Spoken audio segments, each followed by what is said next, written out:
Dubai!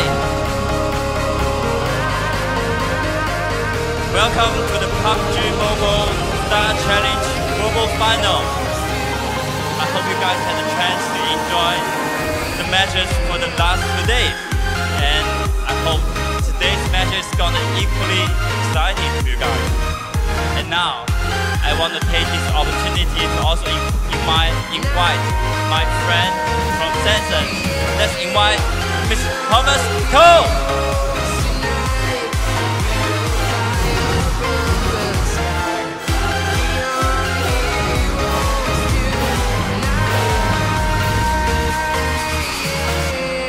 I've been flying from town to town, from London to Taiwan. Hello, how are you? My name is Thomas Cole. I'm from Samsung. I do have 3 questions for you. Let me see who gets the right answer. First, what is the best mobile game of the world? Alright, that was too easy, right? Second question, what is the best mobile phone of the world? It was too easy, too obvious, right?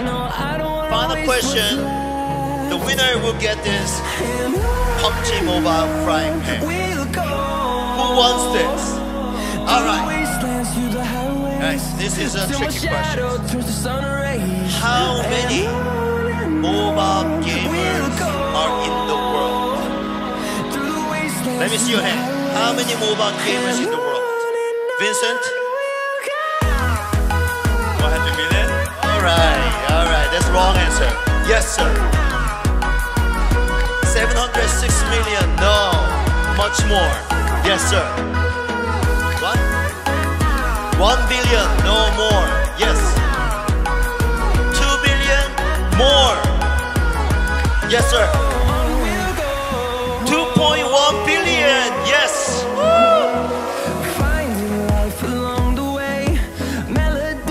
Yes, sir. There are 2.1 billion mobile gamers in the world. By far, mobile is the single biggest gaming platform of the world. And Galaxy, we are proud to become the biggest and largest smartphone that all the gamers are playing. In close collaborations with the Pmsc games, Pubg corporations, as well as PlayerUnknown. Our biggest objective is to make sure the Pubg Mobile can be played in the best fashions on Galaxy smartphone. And in doing so, we really appreciate all the players who came around the world and then competed through the last 2 days fearlessly. And today, we're gonna find out who is the best Pubg Mobile players of the world. So thank you very much for everyone who came, and let's have a party here. Thanks, Vincent. Thank you, Thomas. Turn us to thousands, and we'll grow in number, fueled by them to see the Wow, what a fantastic way to open the 3rd day here. We're here at the Festival Arena for the Pubg Mobile Star Challenge Global Finals 2018. It's all going to come down to today, guys. And of course, we have this fun opening, but the most important thing is getting the show underway. So let's start the day with more Pubg Mobile. I'll send it over to the casters. Give it a go, players.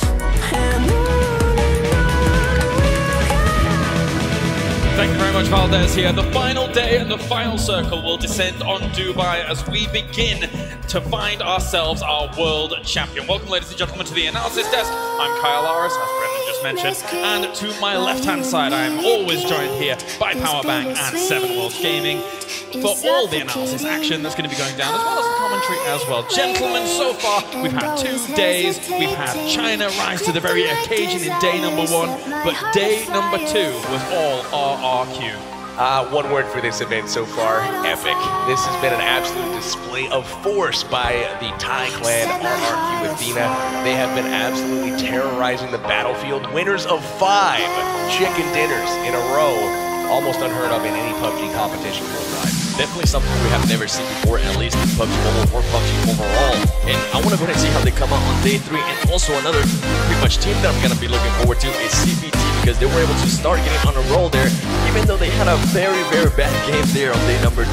I want to see how they come out here on day number 3. Absolutely, getting themselves quite a few points indeed in terms of actually getting that first place towards the end. But before that, they had 20th place. So right. It's up and down. They had a 20th place, and that's always something that you're looking to avoid, especially when you're competing for the money at the top of the leaderboard. You want to avoid those poor placements. They were not able to do that, but if you do get unlucky, you go out early. The one thing that you want to do is come back, answer strong, answer fierce. They did exactly that, coming right back with a chicken dinner. Yeah, they definitely did just that. And not only that, they also got the kills to back it up. So, interesting plays there by him, and we're going to go ahead and see how they do on day number 3. All right, well, let's get to it. Day number 3 here for the PUBG Star Challenge. As we break down all of the information here for you, and we are going to be looking at the rules as a whole. What has been going down across the last 2 days as well as today?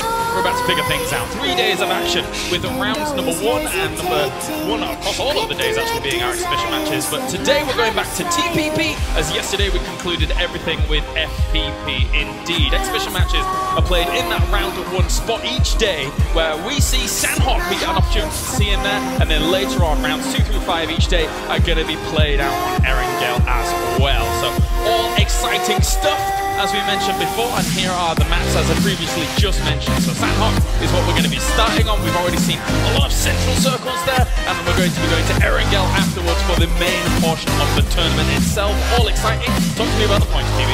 Points indeed. There's a few teams out there with quite a few of them going to be hard to catch today, but if you finish in first place today in any game, 500 points are going to be credited to your name. Second place will receive 365 points, 315 for third. On down the line, even the 16th through 20th ranked teams are going to pick up 100 points apiece. But more importantly, that are the kills. 15 points for each and every kill, so it pays to be aggressive. It definitely pays off. That's the total prize pool is $402,000, whereas first place currently RRQ Athena. It looks like they're going to go ahead and take home $200,000. Second place, $100,000, and then it goes on from there. So we're going to see a lot of teams push from. That's right. Let's take a look at those teams again here as the 20 teams representing from all across the world, as we have China representing North America here. We have Thailand running away with it at the moment. The Middle East in GG and Arab Madness. We have South Korea with KWCG. Japan with Team Japan. Moving on, India with the Terra. Next up, Indonesia with Big Tron, and we have Turkey represented by Hero, Russia by Big Russian Bot, Brazil with BRK Team, international teams of Team Galaxy, and Full Send, of course. Really solid overview from all of the teams here.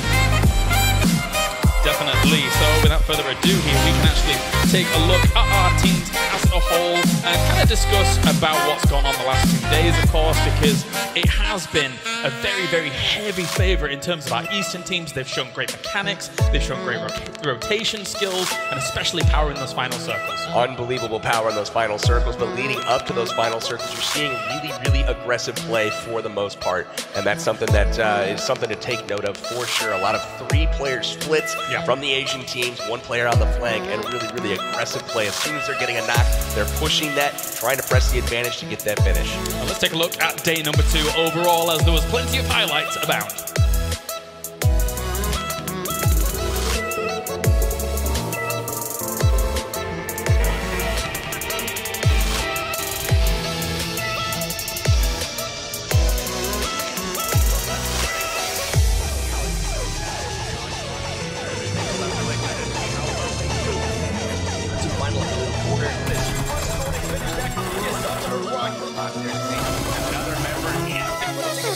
What a fight.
Starting to push up on him. Wildcard starts to get a shot. Going that one. Players from eliminated. It starts to push him. He's gonna go and try to push the action. Getting those kills. Finish him. Oh, good try. The piece gets finished.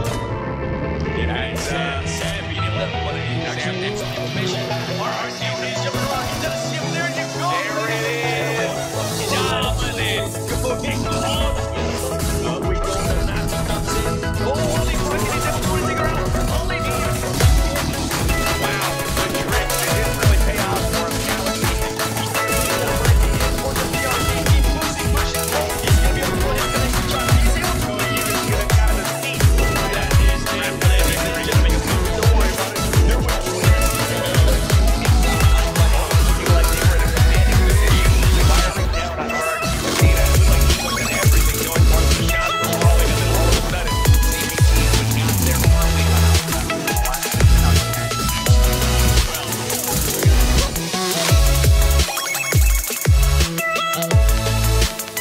Big plays mean big points, and RRQ certainly came out in day number 2 and bagged a whole lot of them. And right now they sit on the absolute cusp of becoming a world champion here live from Dubai. And overall, it bears repeating, guys. 7, I'm going to start with you.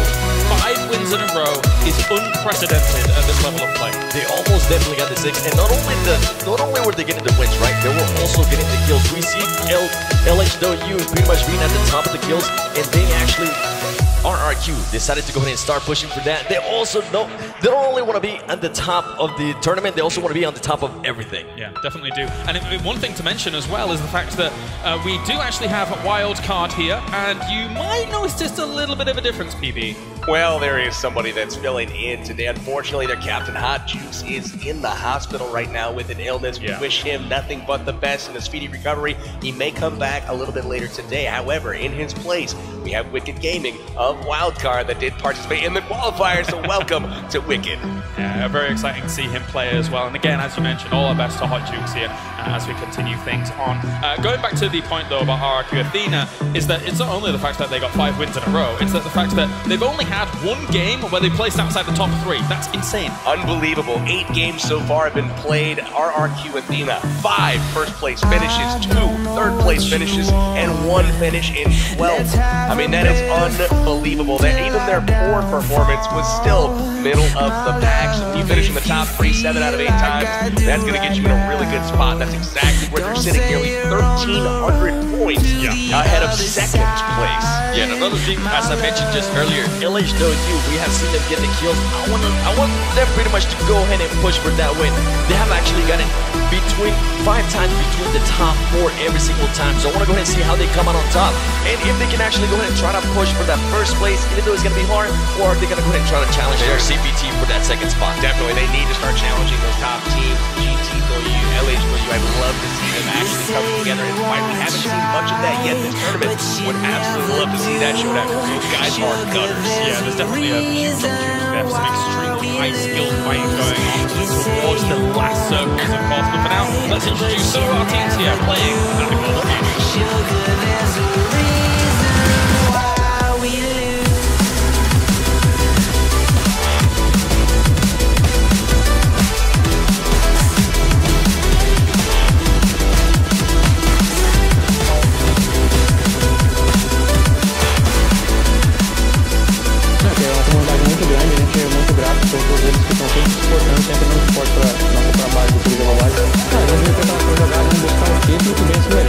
Galera, fique ligado, o RK chegou.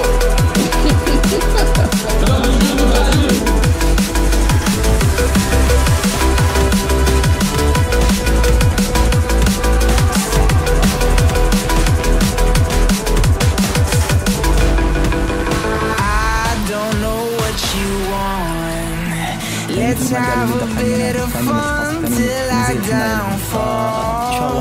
My love, if you feel like I do right now, don't say you're on the run to the other side. My love, you say you wanna try, but you never do. Sugar, there's a reason why we lose.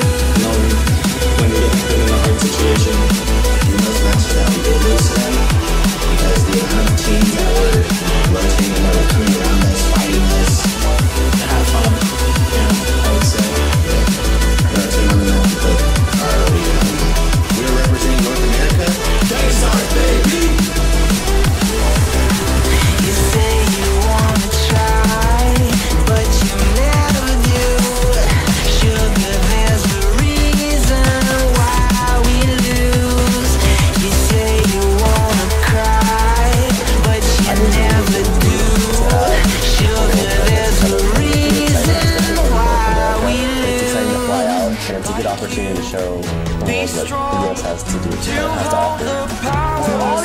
teams competing here at the PUBG Mobile Star Challenge. I got one thing to tell you guys, and that's when wildcard comes knocking at your door, don't peek. In strength, now I'm the only one. Only one. And everything gets extremely tense now in the final day here at the Pubg Mobile Star Challenge Global Finals 2018, as we are down to 4 rounds remaining in the main tournament. However, before we get to that, of course, we are going to have our exhibition match, which is, of course, going to be on Sandhawk. Not only will our 80 players from our Pmsc teams be playing, but also we're going to have our 2 teams as well in Team Bear and Team Bunny actually competing with Transformer Streamers. It's time for a little bit of fun. We got 8 streamers from all over the world to be participating amongst our pro teams. Today we'll see exactly how they do. This is a great opportunity for all the teams here to get warmed up, to get their fingers able to get that blood pumping for what is to come in the ultimate game of the tournament. Yes, definitely, as you mentioned, definitely going to be a warm-up, and it's a good thing actually for Wildcard that they get this game. That way they can go ahead and see how they're going to go ahead and start calling the shots, because Pubg was definitely the leader for that team, and they're going to more than likely figure out who's going to be now the leader, who's going to bring the momentum that Pubg will bring to that team. So I'm looking forward to see what they actually go ahead and do in this exhibition match. There they were, RRQ, the front runners in the tournament so far, of course, all of our Chinese teams showing love to the crowd as well. LHW at the moment currently sat in 4th place in the main tournament itself, but again, they've been one of the teams actually that's been doing very well in those exhibition matches. Just on Sandhawk, it's a different playstyle to the one that you would bring on Erangel, just based on the map, its structure, etc. Don't limit their solid performances just to the exhibition matches. Those guys have been displaying it out anything they play so far, but yes, it is a different style on Sandhawk. We'll probably be looking at the maps here shortly, but it's a little bit smaller level. It definitely is, and they pretty much a team that likes to land in a certain spot, move up as much as they can. They don't even get challenged. We only saw them maybe get challenged one time yesterday by Cloud9, and they just started rotating away. So we'll see what they can actually go ahead and do here in Sandhawk. As we mentioned, it is going to be a smaller map. We want to be able to see a lot more loot, and it does have some interesting weapons with the QBC and the QBU PB. We also have the new weapons, as mentioned, the QBU and QBC. We also have a new scooter. Haven't actually seen that yet, but it's rumored to be there. We've got the popular boot camp drop spot in the middle of the map. Everyone's favorite drop in Sandhawk. This place attracts a following. A lot of people drop here, a lot of people die here, and there's also another spot that's pretty hot on this map. That's Paradise Resort. Paradise Resort, indeed. It's pretty much like if you don't want to go to boot camp, just go to Paradise Resort, and you're gonna go ahead and find just as much action as possible. And once again, this is a very fast-paced map, so if you don't find a gun right away, more than likely either run away or just go back to the lobby. Yeah, that's right. As you like to say, snake it, right? Yeah, hit the weeds, take a seat. Kampong also on the map, medium-sized town, north side of the docks. This is a solid town if you don't want to drop super hot. Some good loot here and also some great engagement. But one of my favorites on the map is actually the ruins. Square building surrounded by swamps in the southwest portion of the map. Really, really nice layers here. You can jump inside really easily through the floor. Really good spot to loot up. Great place on the map. Yeah, talk about layers. I've actually landed there a couple times, and let's just say it didn't turn out well. I fell through one of the holes there on the roof, and it's just... Then there was a whole squad waiting for me. Oh, that's unfortunate. We've actually seen kind of central circles in both of our exhibition matches so far, of course. So for now, potentially we can see another circle elsewhere. That'd be nice. Maybe on the extremity on the island over the side. I think it's really hard for some people, I think. Water circle. Water circle. All right, just ignore what you said. For now, though, let's head over to the stage to introduce our streamers that are going to be taking part alongside our Pmsc team.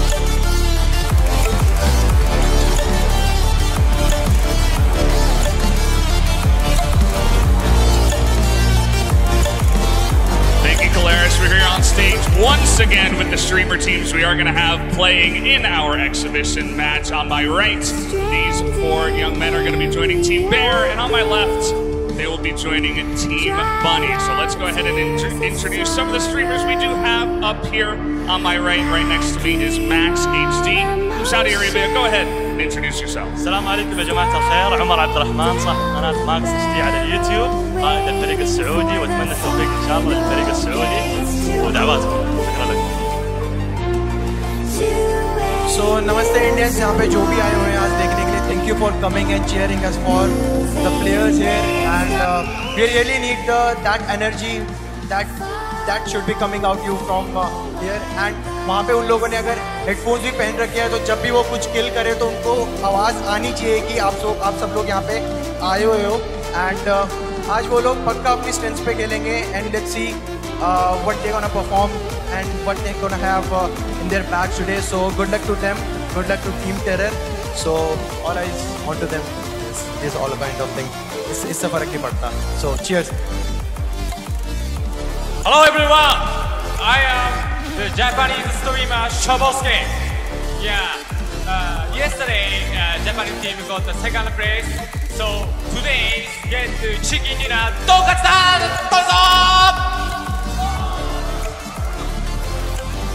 Thank you. I'm Hala from the Reality Gaming, representing the Middle East and the Kuwaiti team GG Gamers. Hopefully today we'll rank up in the system, so let's go.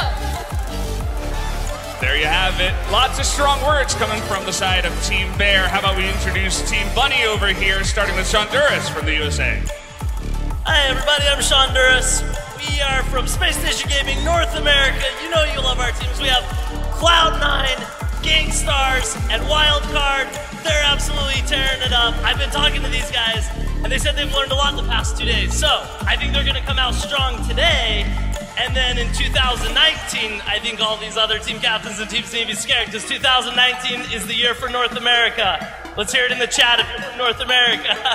And PUBG Mobile, we love you. Everywhere you go in America, everyone's playing PUBG Mobile. Woo! Thank you. Merhabalar, ben Mete Özbey, Türkiye'den geliyorum. Easter Gamers TV adında bir YouTube kanalım var, aynı zamanda Twitch yayıncısıyım. PUBG Mobile her şey için teşekkürler, burada olmak çok güzel. It's great to be here. Thank you for everything. We killed them all, guys! Go! Hello everyone, I'm Sky from China. Thank you for PUBG Mobile. 同时昨天大家我相信也看到精彩的比赛了，然后我看到现场有很多来自中国的玩家，谢谢看到你们了，然后也真的碰到很多说中文的，而且中国队其实今天的成绩还不错，都在前5名，所以今天我相信必将是一场精彩的比赛，大家给中国队多加点油好吗？希望今天中国队能够取得一个好的成绩，希望大家观看比赛更加愉快，谢谢。 Herkese merhabalar. Türkiye'den geliyorum. İsmim Necati Akçay. Zeon kanalında hem YouTube hem Twitch kanalım var. Burada olmak çok gurur verici. Ayrıca Hayro adı altında çok güzel bir takımımız var. Thanks for supporting this PUBG Mobile. We kill them all.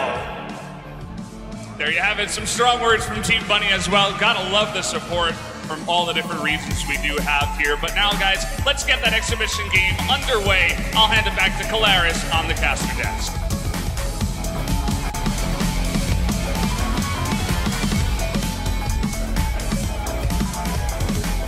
Zeon there wearing the sunglasses so people can't see the terrifying potential in his eyes. I like it. It's like the poker strategy. If you wear sunglasses, people don't know what you're doing. They're not going to know exactly what he's doing. How is he going to be able to navigate though?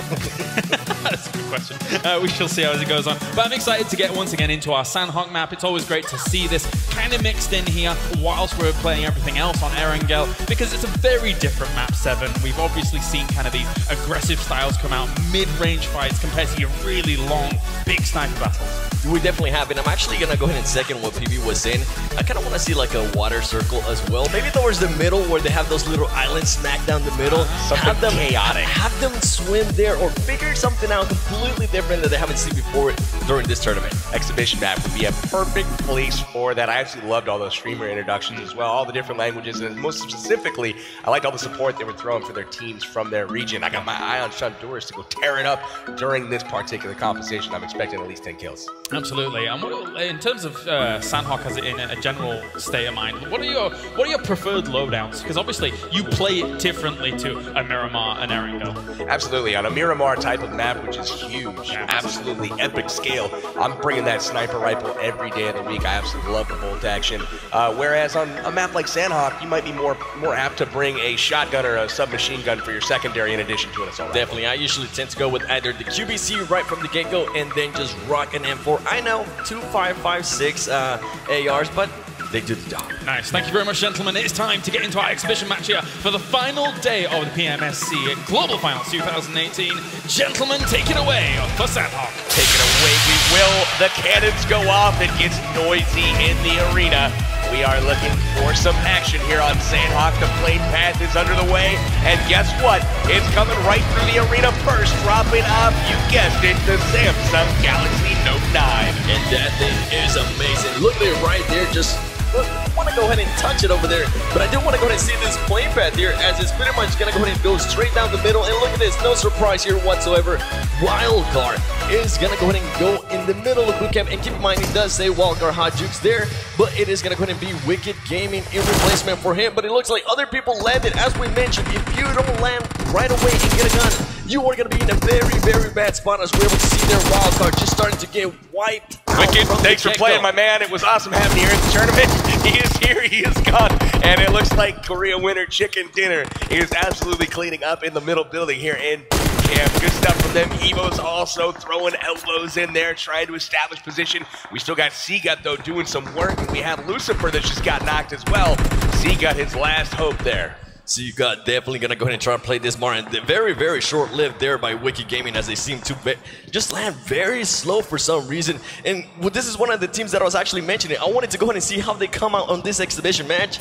And it's starting to look grim. I'm really hoping my boy Hot Jukes is able to go ahead and recover and maybe come back there for the second half of the day. But nonetheless, we still do have Seagut nearby. And KWCD just taking full advantage of landing first and destroying Bandy right there. In the middle of the building there, and you got to admit a little bit, Seven, this is a little bit of RNG here. Dropping boot camp, you got 6 squads landing inside the same base. It's not always skill that's getting you knocked. It's just who drops on the guns first. So you got a little bit of that going on. Got to admire the bravery and the courage for all these guys to drop in hot and start getting that blood pumping right away. You definitely do, and look at these players right here from Full Saint, just winning with the shotgun, winning with the AR. That is going to be interesting, as Ollie Pocket is actually able to go in and get a knock. Look at this crossfire setup. Ollie Pocket just waiting patiently there. She's not moving. She's standing her ground, though. You want to go ahead and get up and move, because they know exactly where you're at. They're going to go ahead and start rotating, and they might actually just come in from that door. If somebody came in from that door, they will be able to just destroy that full team. Even just throw a grenade. He sees them. There you go, ladies and gentlemen. I just mentioned that. You have to move. If not, they're just going to come in and wipe you out. Great plays there by KWCD. Really good awareness by KWCD. Wildcard wiped off the map. They are the first team gone here. Seagut, the last hope for his team, goes down in a 1v4. Not much he can do about that, but at the same time, Ollie Pocket and Katarina Suki had a great position initially set up. Wonderful crossfire on the doorway, but once they got discovered by the enemy teams and their position was made known, at that point you got to readjust, move a little bit, or you're prone to grenades, just like Korea winner Chicken Dinner did. Korea winner coming out to play today. They have wiped a couple of squads now, but they're facing Evos, one of the tournament's strongest teams, in the same building as them. Another short-lived game there by Shonduras, as well, as we just saw him die to a shotgun. And look at Torty here with the big Russian robot. Actually, they're going to be looking to do pretty consistently here in the upcoming games today, because we saw them on day 1 very consistent. We didn't hear much from them on day 2, so I'm going to go ahead and look forward to see what they can do in the upcoming games. But nonetheless, Evos, we saw some interesting plays yesterday by Evos, as they were able to go ahead and just do maybe one of the best plays that I think I've seen all tournament, and that was just push Gain Stars in one of their most powerful positions. Epic showdown there yesterday. We'll probably cap that at the end of the tournament. However, looks like Evo's here getting ready to kind of make a push here. As you can see, a crossfire setup from Korea winner Chicken Dinner. You did mention Big Russian Bot here just a moment ago, and they actually had a very consistent performance on day 1, finishing 5th and 6th more or less throughout the day. Had a great placement, but on day 2, also consistent. However, not necessarily consistent where they wanted to be, with 3 16th place placements. And that's not exactly where they want to be either, so they're looking to improve that a little bit later today. An interesting place here by KWCD, as we notice some of their players are not healing up, meaning that they do not have enough health kits, bandages, or anything, painkillers, or even energy drinks to go ahead and heal up. So they're going to go ahead and do the strategy that Full Send was doing, and that is just wait into a room, wait for somebody to pass by. But I want to go ahead and see how they handle this, right? Because it is their person. There you go. They pretty much know that they're going to be there. They start moving around. That's something I like to see. They shoot, they start moving around, but there you go, ladies and gentlemen.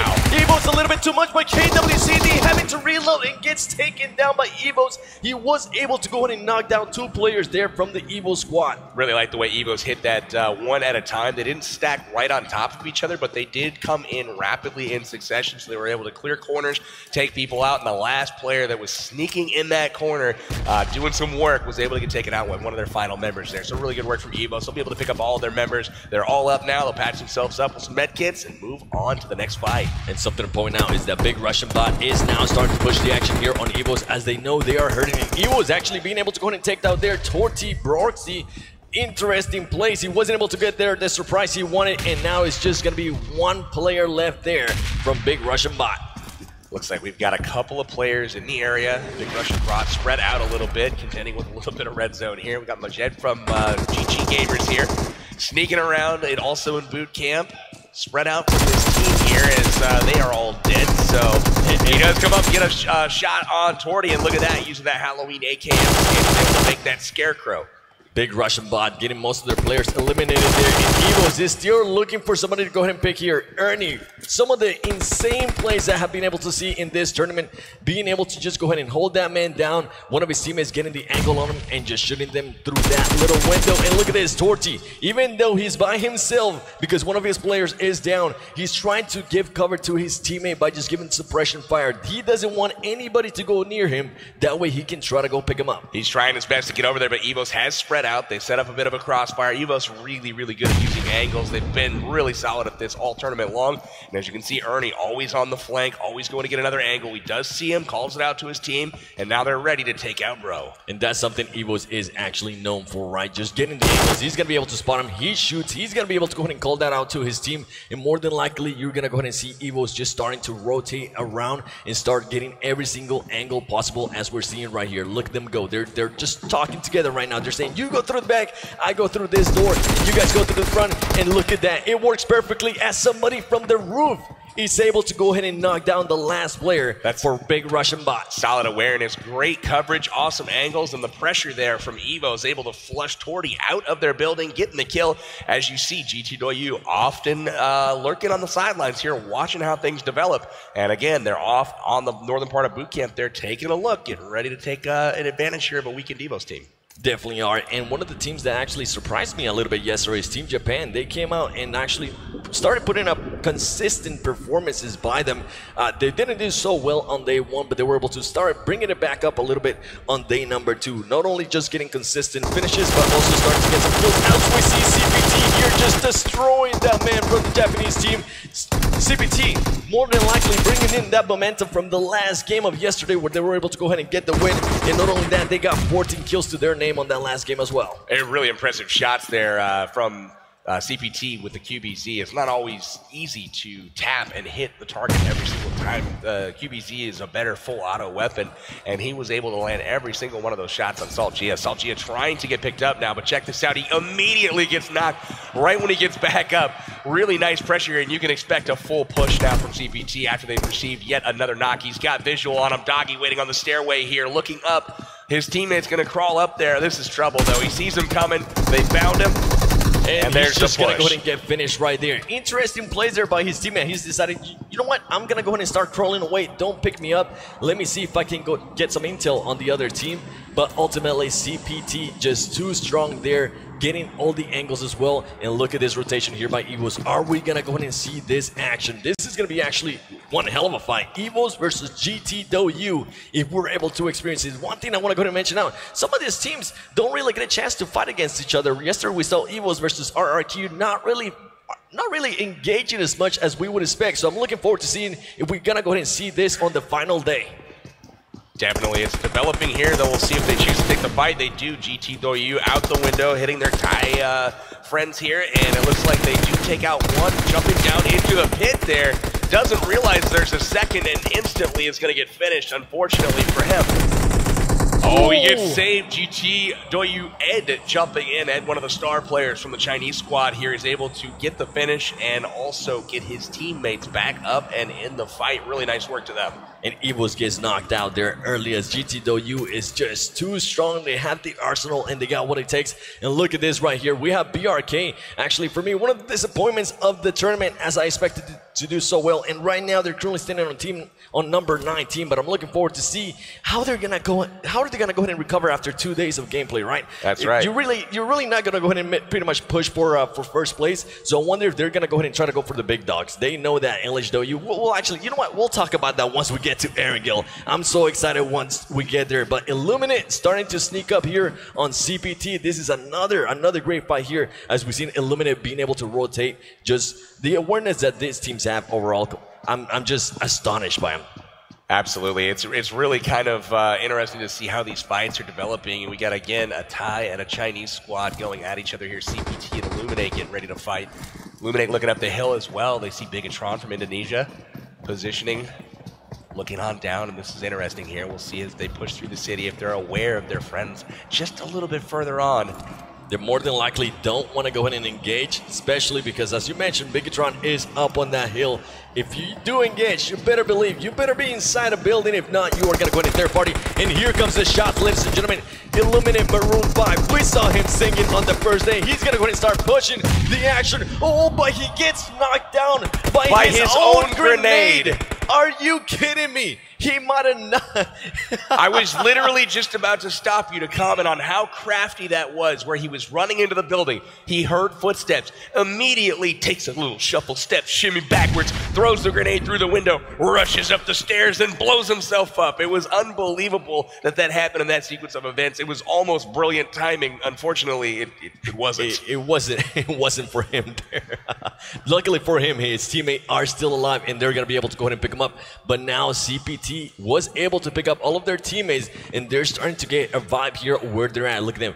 CPT Han, one of the players that we were able to see yesterday, just starting to notice where they're at, getting some shots there. That's going to go ahead and give Sassy just a heads up where CPT is starting to rotate too. And look at here, CPT 762 now is starting to rotate from the outside. Smart plays here by Illuminate as they start to, you know what, let's get inside this building before we get shot from the angles. These guys are so comfortable playing in third-person perspective, and that's one thing I wanted to point out that's different from yesterday, is you see so many of these guys positioning, but they're never visible. They're always looking around, checking their surroundings, but they just aren't showing themselves until it's time to push. And right now you're seeing Han come in again, doing great work with the AK, getting a couple of knocks here, and 762 wiping these guys out with the kills.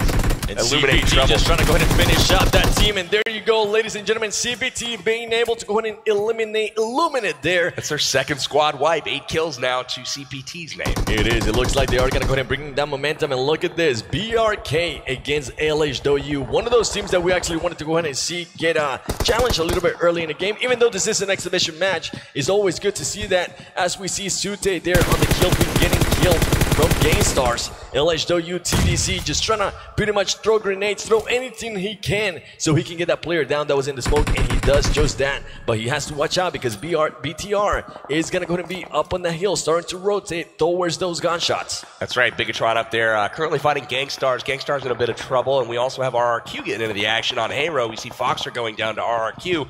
Again, Athena looking like they're primed to have that great accuracy and solid pushes here as you see D2E and the kill feed finish off Foxer. So Hero down a man. Hero definitely down a man here, and we're still seeing the action here between BRK. Now we're finally switching here to RRQ. RRQ, the winners of 5 games in a row yesterday. Some stuff that you just can't even imagine, honestly. I was saying it by a guess, and they were actually able to go ahead and win 5 in a row.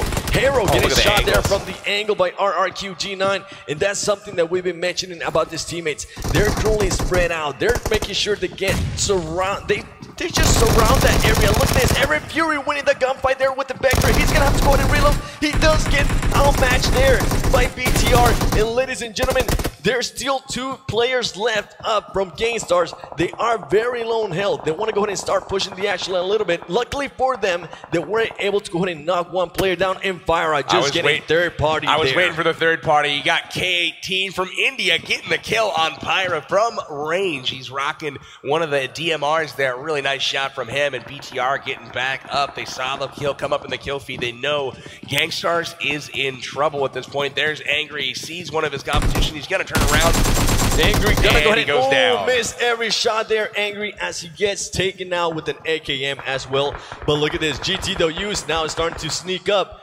BTR has to watch out as we still see RRQ doing their job and just eliminating the Hero squad one by one. And as we see, the circle is going to go ahead and close in. Where's he going to go here? Is he going to go ahead and go cave? Ooh, he goes Quarry and a little bit of water. Couple of things to point out so far. RRQ just getting a squad wipe. They're going to have great position here moving on in.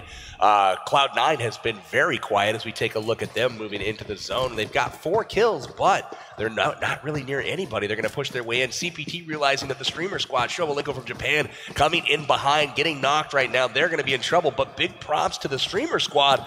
They're in the top 7 right now and still pushing. K18 from India just getting a kill just a moment ago on Pyra. That's really, really nice to see them actually competing here with these pros. They definitely are. And look at this. As we mentioned earlier, Cloud9 wasn't near anybody, but guess who was coming? LHW was starting to lurk around as BTR is pretty much just snaking through the grass, waiting patiently. Ladies and gentlemen, we are going to be playing today on third person. It is not going to go ahead and be first person like yesterday, so more than likely, you're going to see a lot of this. People just laying down or standing right next to a wall and using that third person to their advantage. And LHW now starting to notice, hey, there's people behind us. CPT is behind us as well. We might want to go ahead and just get up that hill because they're not going to be able to go ahead and use this strat that they're so known for with the 4 car.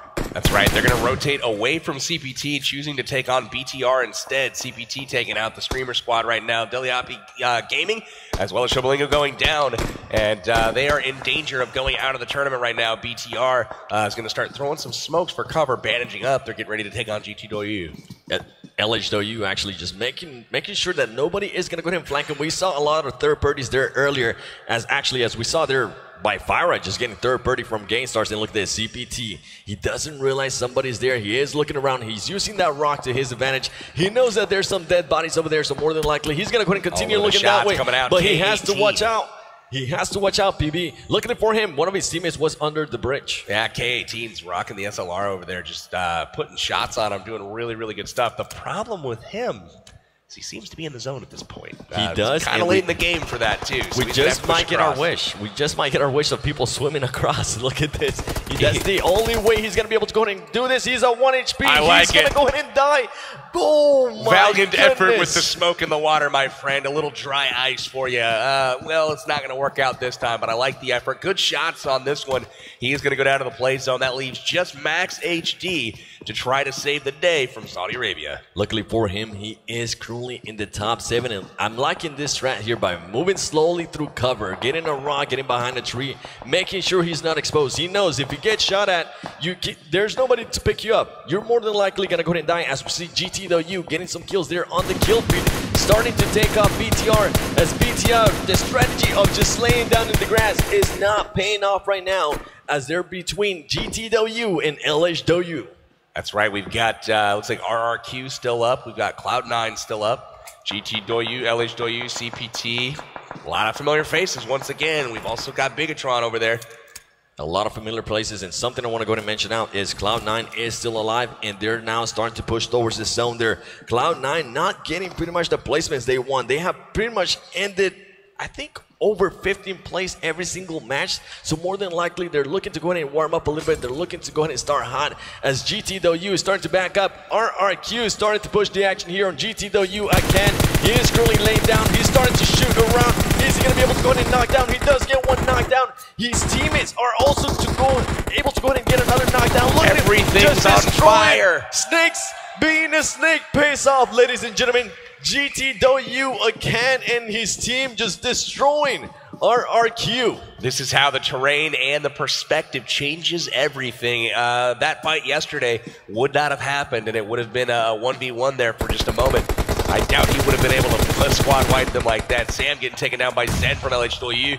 Now he turns his attention to Rolex. Rolex pinned down a little bit. They're pushing their way up the hill to the superior position of LHW. Sam getting wiped right off the face of the earth here. And Ace getting knocked by Rolex in return. Zen going down. Rolex taking down a whole bunch of them. Really nice job. Cloud9 being able to go ahead and take away their LHW. Great plays, and that's more than likely going to go ahead and give them some confidence, but they have to watch out because GTW is lurking around, and also they have to worry about the streamer squad.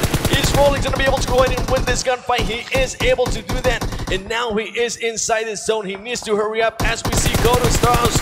Look at all the snakes. He has to be careful though. Everybody is laying down. Kodo gets taken out there by a snake, ladies and gentlemen. Rolex notices that. Rolex starts shooting them from all over the place. Rolex is not going to be able to go ahead and get that med kit out, and he dies to the play zone. Unfortunate there. The play zone just ticking a little bit too hard. Couldn't get in. Too much opposition there on that side of the circle. A really valiant effort from Rolex and his crew there.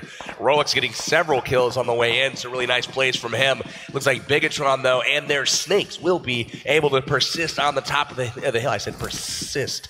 And they will be up there waiting for CPT to push them. Do us a favor and spam some snakes in this chat as we see CPT now is starting to push the action, and look at that, the snakes did not pay off, ladies and gentlemen. CPT just too strong, and it's gonna go to be China versus China. CPT, a very, very strong team. They're more than likely looking to ride that momentum wave, and they're gonna go ahead and do just so. They have to watch out though, because they're going up against GTW. GTW has been very, very dominant this game so far. 13 kills already to their name. Really, really bringing the heat here in the first game of the day. This is an exhibition match, remember, so these points will not count towards the tournament totals. However, a great way to get warmed up, and again, a familiar face at the top of the heap, again, in CPT and GTW. Definitely some teams that we have accustomed to see, at least in the top 3, getting kills. Talking about kills, GTW now with 13 kills. That is just insane, even for an exhibition match, and all of them are just snaking. They're waiting patiently. They know that CPT is going to go ahead and start moving around, and look at that. GT Dukesy is able to go ahead and spot that. He's going to go ahead and call that out and saying, you know what, just stay down, make sure they don't see us, make sure you don't make any sudden movements, but he has to watch out because somebody from CPT is starting to flank around. Cheer from GTW saw 760 run up the hill, but one he didn't see the flank over there. Luciu's on the far side there, split wide from his team, and that right there is exactly what we were talking about.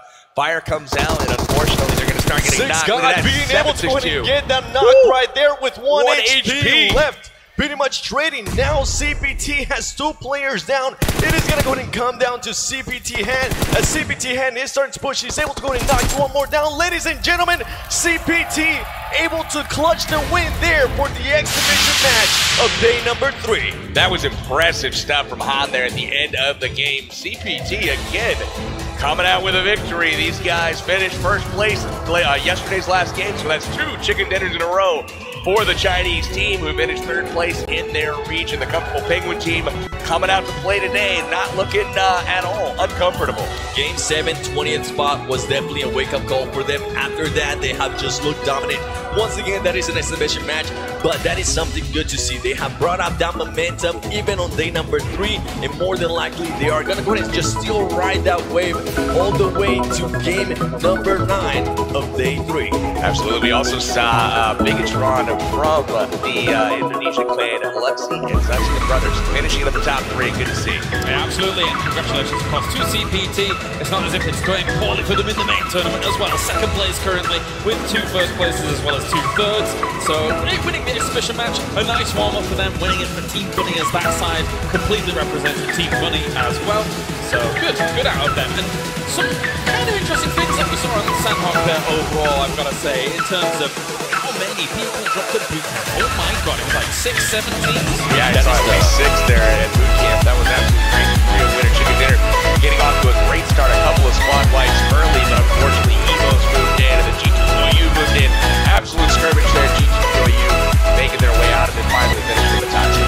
Yeah, a lot of action. I was not expecting that many teams to go in and land there. We haven't even seen that many teams land there on the previous day, so we maybe even saw like 2 teams previously. Yeah. To see 6 teams there, we saw how important it is to go ahead and get a gun right there. As we saw Wicked Gaming, sadly for him, he wasn't able to go ahead and just get that much show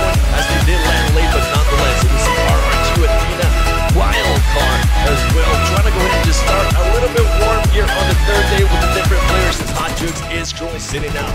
I love Wicked's mean face. He's got no mean face, man. He's the nicest guy in the world. So big shout out to him. Hopefully we give him some more playing time this next game. He's going to have to go out and warm up in a real match for the next round. They definitely are. And look at this Cloud9 here being able to go ahead and just wipe out players there. I think where I want you to go ahead and move forward in KWCD. They were trying to play the same strategy that Pulsam played, but it did not work out there for them as Evos is just too strong. They are too smart, and they knew that more than likely all the players were going to go through there. Yep, grab that because it was a great push. Absolutely. We got CPT pushing Team Japan early on here, and I love the grenade on himself as he pushed the compound. Good memory for sure. Then Chichinoyu jumps in to finish off Evos here. Suffers a knock, but is red hot in and gets the finish here. He's talking about the grenade by himself. Look at him. He's going for it. He's like, I don't even know what to expect. Oh, wait a second. My grenade is still waiting for me, ladies and gentlemen. Oh my goodness, that was absolutely classic. I'll remember that one for a long time. I haven't seen that one at this level of American play for sure. But Hero having a good time. The thumbs up. So put together another top 3 finish today. Hero trying to close up the leaderboard a little bit. They definitely are. They are getting the consistent finishes. They look at Gangstar Hero right there. Interesting play by him. As we saw, rolling, being able to go ahead and just knock some people out. And ultimately, he came down to CPT, pushing BTR. We saw BTR getting huge kills, even though there were snaking. But CPT just too strong, being able to go ahead and flank around, using all those angles and getting that chicken winner dinner. Definitely. Good to see a good individual performance out of Rolex there in Cloud9. Fights it down to a few kills there. Yeah. Good to see some life out of Cloud9 here to start out day number 3. I think something that's important to know about Sandhawk compared to, say, like an Aaron Gelfer is that you see these fights going on in the wilderness of those small houses, and windows can be treacherous. We saw it between Hero and RRQ, that those windows can be very wide, and Shock can do it one time. Absolutely. Kimmer's getting hit from up on the hill. He was peeking it. He was like, you know what, I'm going to scoot to the side, get out of the line of fire, and sure enough, he got hit from another angle off on the flank. Was definitely surprised by that. Almost not deflected. Stayed alive. Was able to go to the other room, heal up, get back in the fight.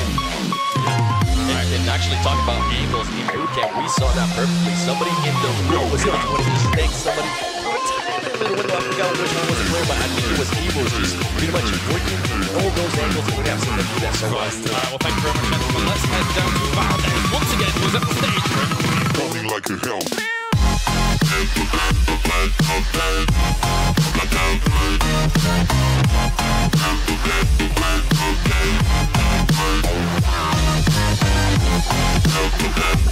Welcome back here, guys. We are on the stage once again for more interviews. This time again, deja vu with CPT's 7-6-2. They were able to pick up the big win last night, the final official match. And again today, in the first match here of the exhibition match. So we're going to ask them a couple of questions. Really close fight in that last battle you and GT had there, down to the wire. How did you keep your cool, and what was your strategy to win that battle?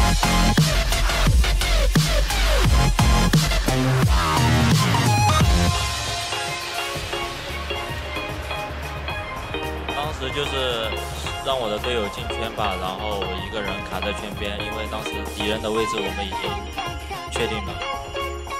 At that time, I let my teammates go forward, and I stay on the side, and then I operate. It's good strategy you got there for sure. So you won the last match of yesterday, as I mentioned, the first one here today in the exhibition match. But how about a word of fighting and cheers for CPT for the rest of the big matches today, because you got to catch up to all those other teams ahead of you in order to win the global finals.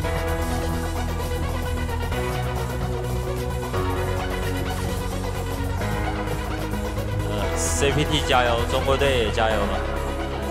CPT work hard, and Chinese teams work hard. There you have it. Chinese friendliness, as well as some cheers for CPT as well. All the best of luck to you. How about a round of applause for CPT and 762 for their fantastic performance here in the first match. So thank you guys very much for another interview. I'm sure I'll be seeing you again here. But guys, we are going to move straight into a very special surprise presentation from Tencent. So please give a warm welcome to the producer of PUBG Mobile from Tencent Games and Lightspeed and Quantum Studios, Rick Lee.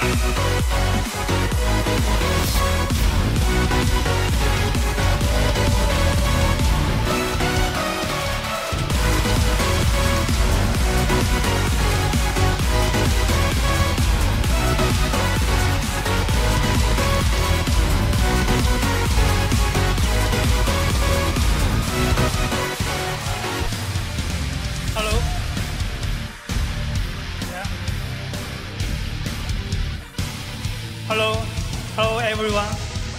大家好。Assalamu alaikum. My name is Rick Lee, the producer of Pubg Mobile from Tencent Games. Today is the day 3 of Pubg Mobile Star Tournament Global Finals. I'm very glad to be here in Dubai. I'm very honored to represent the Pubg Mobile team to share something with you all. I think you have all convinced that Pubg Mobile is one of the most popular games in the world now. But do you know that the Middle East is now our fastest growing region in the world? Yeah. Thank you. Shukran. Thanks for your love and support to Pubg Mobile.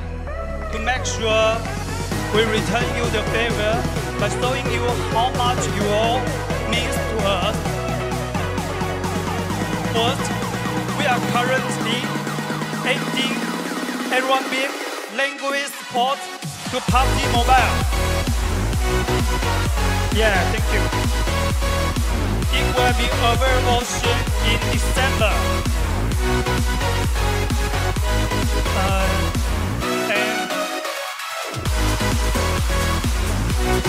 Last, that's not all. We heard you loud and clear. The #1 request that we have received from you all is for local servers. Now I'm very happy to let you know that we are deploying local server in the Middle East. This means in early 2019, the game experience in the Middle East will be better.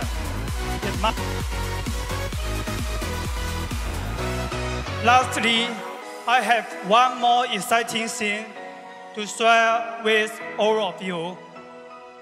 Let's check the video.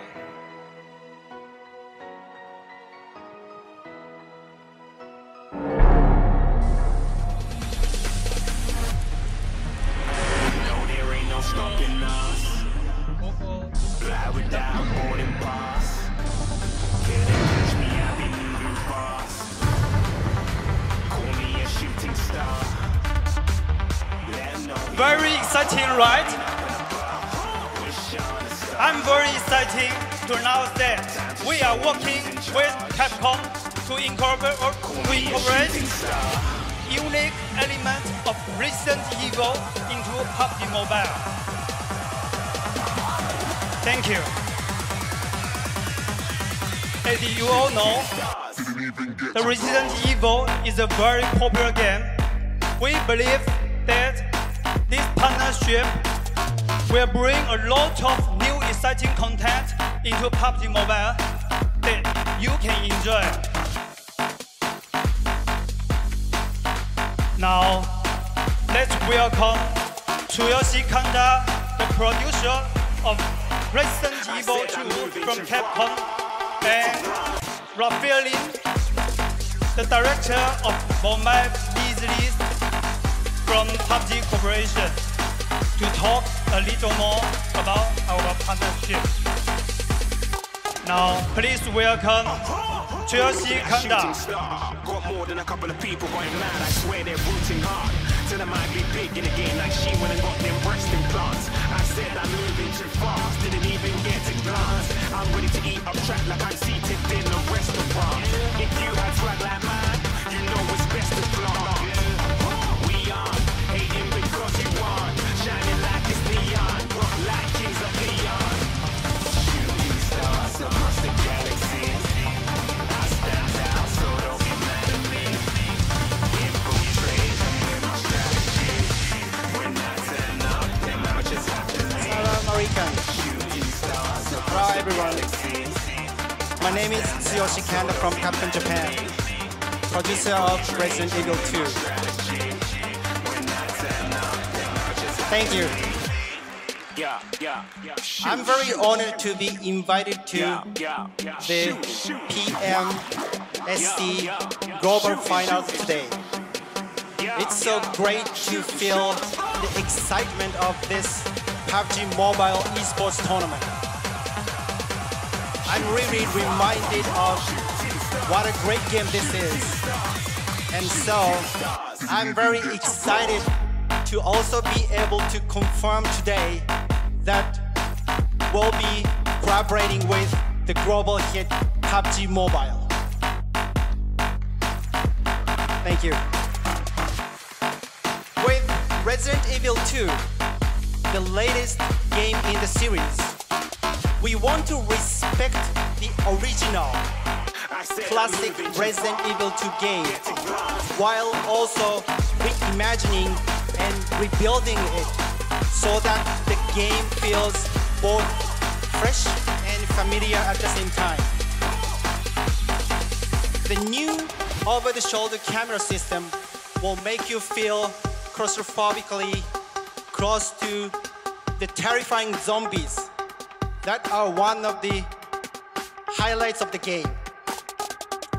The game features incredibly immersive atmosphere both in the combat scenes and in the dramatic scenes featuring Leon S. Kennedy, Claire Redfield, and other characters. The reimagined Resident Evil 2 is on sale around the world on January 25th, 2019. Please stay tuned for more news on what kind of great content we'll be bringing PUBG mobile players everywhere with Resident Evil 2 collaboration. Thank you. Thank you. Thank you, Chelsea Kanda. Now, please welcome Raphael Lim from PUBG Corporation.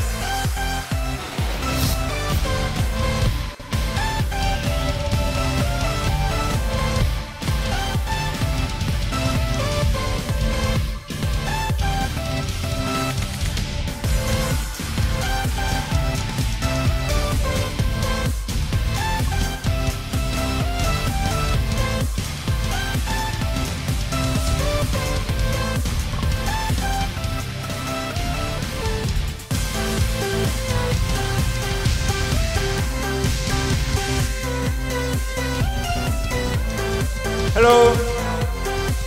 Hello. Hi all. 안녕하세요. 펍지 임우열입니다. 우선 펍지 모바일 스타 챌린지 글로벌 파이널이 진행되는 이곳에서 저희와 그리고 캡콤, 텐센트와 함께 콜라보레이션 내용에 대해서 여러분들께 말씀드리게 되어 매우 기쁘게 생각합니다. 여러분들의 성원에 힘입어 펍지 모바일은 올 한 해 전 세계에서 가장 인기 있는 게임이 되었습니다. 그리고 레지던트 이블은 1996년 출시된 이후에 22년간 여러분들께서 많은 사랑을 보여주신 게임입니다. 이 두 게임이 콜라보를 통해서 새롭고 즐거운 경험을 여러분에게 주고자 준비를 하고 있는데요. 이는 여러분들께 준비하고 있는 저희들 뿐만 아니라 여러분들께도 정말 기대하셔도 좋을 업데이트라고 기대를 하고 있습니다. 앞으로 저희 업데이트 그리고 저희 게임에 많은 관심과 사랑 부탁드리겠습니다. 감사합니다. Thank you everybody. Thank you. Thank you, Raphael.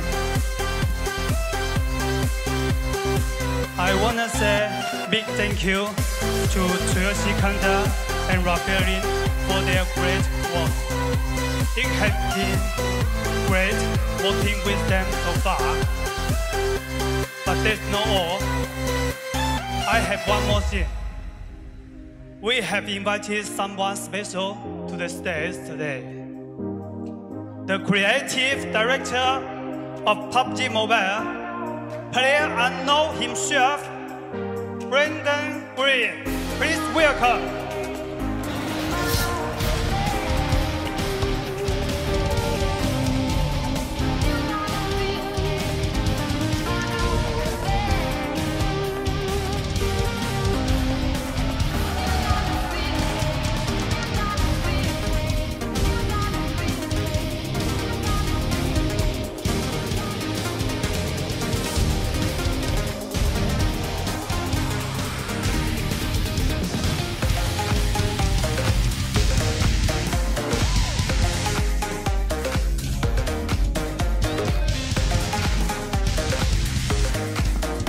Assalamu alaikum, everyone.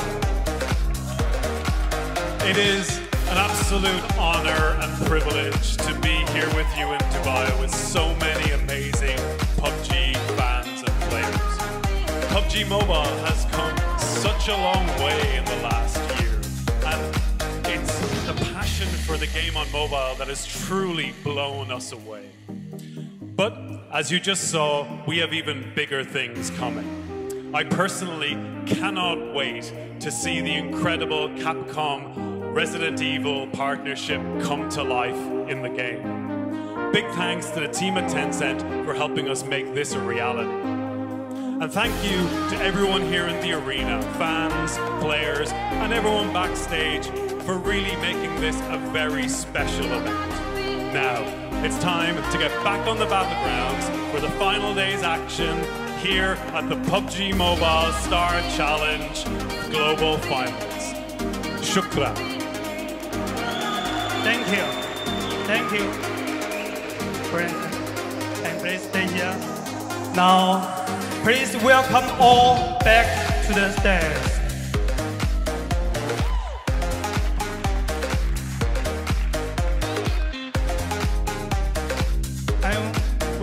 Let's get together.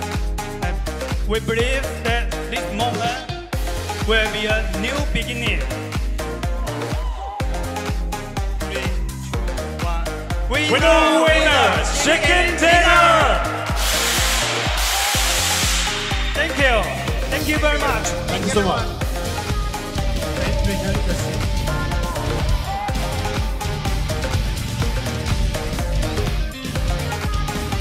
Wow, how to follow that up. What an incredible presentation. As a huge fan of Resident Evil 2 and of course PUBG Mobile, I cannot wait for all of those announcements to actually come true in 2019. I just cannot wait. But guys, we're gonna have to wait a little bit before we do start the action here more at the Pmsc Global Finals. So we're gonna cut to a commercial break. When we come back, the first official match will start. Stay tuned.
And thankfully to PUBG Mobile, the Campus Championship that was held in India gave us the opportunity to come here. And we are really excited for the Pmsc Global Finals, and we really hope we can win it.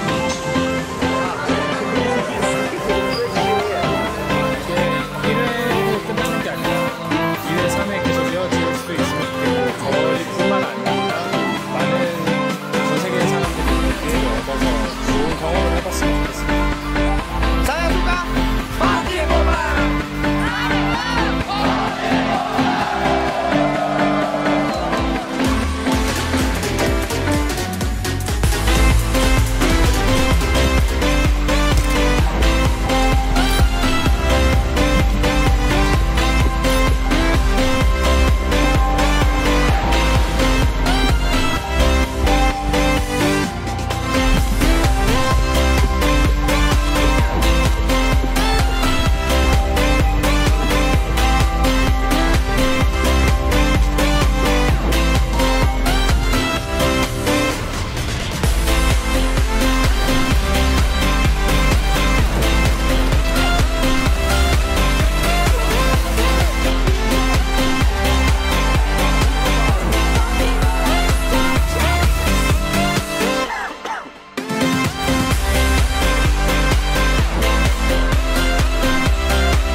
more points and try and crown themselves a world champion. However, there is one very clear frontrunner that is absolutely dominating the competition so far. It's not BRK, unfortunately, for them just yet. They are going to have to get a few more points here to try and push themselves up the leaderboards. But I am joined by Pubg and 7 Worlds Gaming. Together, we're going to bring you all the analysis and all the commentary throughout the day. Gentlemen, so far we've had 8 rounds. They've been blisteringly strong from our Eastern teams, our European teams, North American teams, Western teams in general. Going to have to do some catching up. They've got a lot of catching up to do. As you mentioned, BRK, one of those South American teams, they got to move up that leaderboard, currently sitting at 19th. You're also taking a look at Gangstar's here. Gangstar's probably the best position out of the North American teams to move up here. They're poised in 7th place, sitting at just over 2,000 points. And now that is less than half of what our first place, they're probably out of the running there, since even if they get 4 chicken dinners, they're still not going to reach that level that our RQ is hit. But maybe they move up and get some more prize money. Maybe they can definitely go ahead and make a push and try to make a name for themselves. So we'll see what Gangstars can do today. All right, well, for now, let's introduce you to 4 more of our teams that have been playing over the past 2 days coming into today.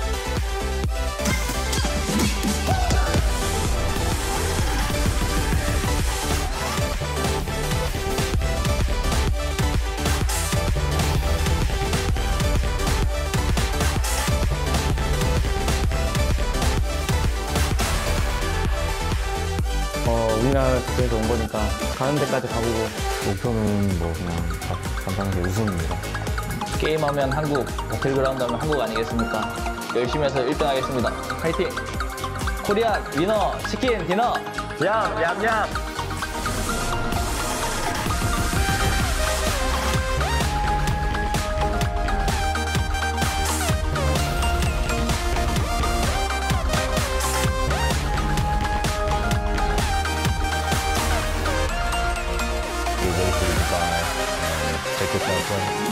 Minimum expectations is first place for a team. I'm not expecting second or third or fourth, just first.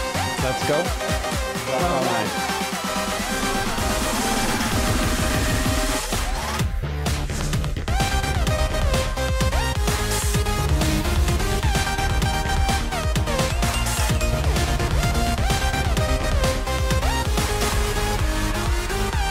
ก็ครอบครัวเขาบอกว่าให้เต็มที่ขอให้เราเต็มที่กับแฟนของเขาเลยก็จะทำให้เต็มที่นะครับอย่างที่ครอบครัวได้ฝากไว้ครับก็ฝากถึงเป็นแฟนทุกคนนะไม่ว่าเป็นแฟนโรดRQฝากเชียร์ด้วยครับมาแข่งครั้งนี้มาในนามทีมชาติไทยด้วยส่วนหนึ่งก็อยากให้ฝากติดตามเชียร์ทีมชาติไทย3 ทีมนะครับจะเอาแชมป์โลกไปให้คนไทยทุกคนแน่นอนเป้าหมายของทีมผมก็คือเป็นแชมป์โลกครับทีมวัน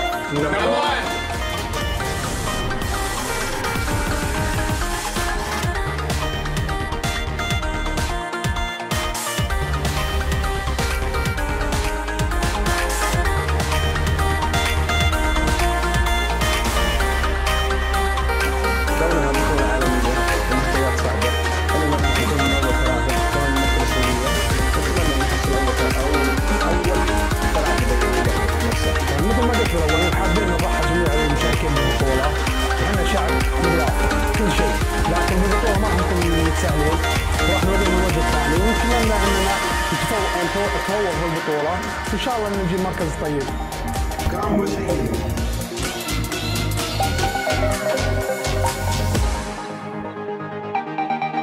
And with that, of course, we only have those 4 rounds remaining. I'm seeing some of our teams here looking to compete, but it is going to be tough to really try and claim those top spots. We were kind of mulling over the ideas and concepts coming into today. Our RQ very far in the lead. It really feels like those 2nd through 4th spots are the spots that are really in contention today. Those are the ones that do have a spot at the big money up in the 1st and 3rd spots, and all 3 of those spots are occupied currently by Chinese teams. You've got GTW, LHW, and CPT. CPT currently sitting in 2nd place after a strong performance closed out yesterday, getting that chicken dinner for 2nd up there. Yeah, and they're all within like 60 points of each other there from 2nd to 4th. So more than likely, I'm glad that we saw that exhibition match with CPT. They came out hot. They got that win. Can they go ahead and continue that trend and pretty much just secure the second place? Or what is going to go ahead and happen with the known killers, right? LHW and GTW. Are they going to go ahead and try to push the action a little bit more and try to get those wins? And also, are they going to go just for kills or are they going to get the win? I expect nothing less of these guys. They've been doing nothing but putting up kills the entire tournament. Every game we've seen double digits. Yeah, and obviously you mentioned the CPT, obviously them getting a good result off the back of the exhibition match. There were moments during the tournament so far where it has been rocking for them in round 6 and 7, 19th and 20th, then following up with a first place. So they're definitely we can do absolutely amazing, or we can just go out first. Absolutely. You know they're going to be looking for first place. Yeah, absolutely. All right, well, let's move things on, of course, as we do have far more to get ready here for our first map. It's going to be on Erangel, of course, back to the basics, back to the original when it comes to PUBG. It definitely is. And we actually saw a lot of action here from BRK in Atlantis, Venice, Watertown, whatever you want to call it. And we also saw a lot of action in one of those bridges there, people just laying under the bridge or being a little munchkin, waiting for somebody to go ahead and get out of that water. And my favorite place of them all, Pachinki, baby. Just, if you want action, just go Pachinki. Well, we'll have to wait and see if somebody drops there today. We had a couple of teams kind of eyeballing Pachinki just yesterday. One of the most popular spots on the map in addition to School. School not super commonly dropped on for squads, but we have seen one of the teams, I believe DT Go, you split drop on it a few times. Going there and Ronsock there shying away from the apartments. This team Japan was over there looting up yesterday. The School in the middle of the map along with Pachinki. Easy rotations there, and then you've got the military base down south. A little bit away from everything, but a lot of promising loot, and that is where your number 2 team, CPT, has been looting up almost every single game. If it's out of range, they're going down there in a car. Every single game, and nobody challenges just like LHW. Cloud9 did challenge them one, but we'll see what happens here on game number 1 of day 3. All right, well, thank you very much, gentlemen. It is time to get into it. Only 4 rounds left. It is going to be round number 9 now as we get into the main tournament things. Who's going to walk away with the chicken dinner? PB7, take it away. We're about no, not me. All right, somebody's going to do it. Somebody's definitely going to go ahead and do it. Who do you think it's? Actually, you know what? Let's wait a little bit. Let's see what happens here. Whoa. I am looking forward to some of the teams like BRK and Terror from India. Go ahead and just try to put up a showing. They're so far away from actual, like, any contention there. The more than likely, I want to go ahead and see if they can make a name for themselves, right? Take out some of the big dogs. I want to see some disruption from some of the teams out of the chase right now as we see the plane flying through the arena. Here we are, round 9, brought to you by Samsung Galaxy Note 9. Boy, the pictures that phone can take. And also, the game just looks so smooth. And look at this plane path right here. Smack down the middle. In a horizontal way, though. I really want to see a hard shift on a plane path for once, or a zone. So far, we've seen really friendly, really neutral plane paths all tournament long, and we're going to see another one here right now. This enables every team to basically be comfortable, drop where they normally would, because the plane path is going to go over most locations. So we're going to see more of the same here, probably in round 9 to start off. And something to actually mention that we talked about earlier is that Hot Jukes is now back in the building, ladies and gentlemen. He's back for wild card. Wicked, definitely not getting a good show in there, just pretty much landing a little bit too late, but Hot Jukes just saying, you know what, let me go ahead and take over, even though I am a little bit sick. Glad to see him back. Glad to see that we're going to go ahead and see that attitude from him and just that charisma that the man has. Absolutely. Hopefully he's feeling a little bit better, at least enough to participate here. Wicked did indeed have his literal 15 seconds of fame, and absolutely bless him for making the 4th member there. But it's time to get to the stuff that matters here. We see Arab Madness here taking a look at Watertown, it look like, along with BRK. No, it looks like Terror over here. Is it Terror? Yeah, it's Terror. It is Terror. We saw these two teams going out of here yesterday, challenging each other in Watertown, and right off the back, Fusi from BRK taking down Anand from across the compound, using that AKM with a lean peek out the window. Gotta love it. Will they push? Are they going to go ahead and push? I don't know. Amit is waiting patiently. He does pass somebody there from BRK. He gets some shots and misses a lot. He's waiting patiently. He could get those shots right there. Amit getting the knock. Is he going to go ahead and just try to get that finish? The finish, you got to get that finish, How are you not getting the finish? Amit, look out the window and thirst him. Get that finish, my man. Oh, my goodness. He's out there completely dead to rights, and he just failed to peek and get the finish. I'm not sure what's going on here from the Indian team. We've got just Fusi working his way up. Yeah, he's able to get inside here. Anand getting in and getting patched up, it looks like. Amit gonna get him up, and it looks like Zod somehow able to escape Death's grasp here, and he's going to get another chance at it. I think Team Terror is going to regret that decision. Definitely, they are. They could have pretty much just went up 4 versus 3 there and just pretty much have the advantage on everything in this gunfight. And look at this, Amit now once again using that Uzi to his advantage, and he still is not going to be able to go ahead and finish him because he is behind some cover. Baraka, one of the best players there for BRK, and BRK is currently in 19th place, and Terror is in 18th place. So definitely two of the teams there at the bottom of the list trying to go ahead and fight it out, trying to make a name for themselves. And I was able to actually talk to Team Terror from India, and they told me, you know what, Seven, I think we're going to go ahead and be a little bit more aggressive. I'm starting to see a little bit more aggressiveness, but I want to see more, right? I want to go ahead and see them finish those kills there. The one thing that I kind of see as a problem with these two teams right now, and it might result in their placement so far, is their choice of drop location. They're choosing to go at each other early. Both teams finishing very low in the rankings, 18th and 19th so far, and yet they're challenging each other early in a city like Watertown, Atlantis, whatever you want to call it. They're challenging early over pretty much very little loot. So they're fighting, and instead of fighting in a place like Military Base or Northern Georgia Pole where there's more at stake, they're getting hit early. There you go, ladies and gentlemen. Nice shots. Amit once again pretty much just being the MVP for his squad, taking 3 people down, not being able to get the finish as they are going to go ahead and heal up. But something that I am loving that the team from India is doing here is that they are starting to flank around. They are starting to spread their wings a little bit more. They're trying to get those different angles, get those finishes. Look at Amit. He knows actually that is a need. I believe it is. And he's trying to get those kills. I just want to point out that they've got 2 players knocked right now and another one with no health, and they're not pushing. I don't know what is going on with this squad right now. They have refused to push anybody all tournament long. I really want to see more aggression from them. They have these guys on the ropes. Now they have 3 players. There you go. That's what I want to go ahead and see. Finish him off, Sakriya. You know you want to go ahead and get that kill. Now the team from India has the advantage. They're looking to go ahead and say, Shukriya, see you in the next tournament. And Amit just waiting patiently. He knows that they're pretty much going to be able to go ahead and get him. Now they're only working against 2 players from BRK. Fusi and Kaveda, as Kaveda does go down there to one of the players from India. It's all up to Fusi. Fusi's trying to run away. Can the team from India get this squad wipe? And the angles are just working wonders here for them, as somebody else from the Terror team from India might be able to go ahead and get this clean up here, as Fusi is just walking by, getting a stroll, getting his feet wet, going. I like his go inside this building. I like his strategy here. He's going all the way to the flank here. He knows there's one member holding him down over here. Sakri is hanging out in this building, unfortunately unable to see him. And look at that, India Terror squad picking up their first squad wipe of the tournament, getting the 4 kills here from Baraka and his squad.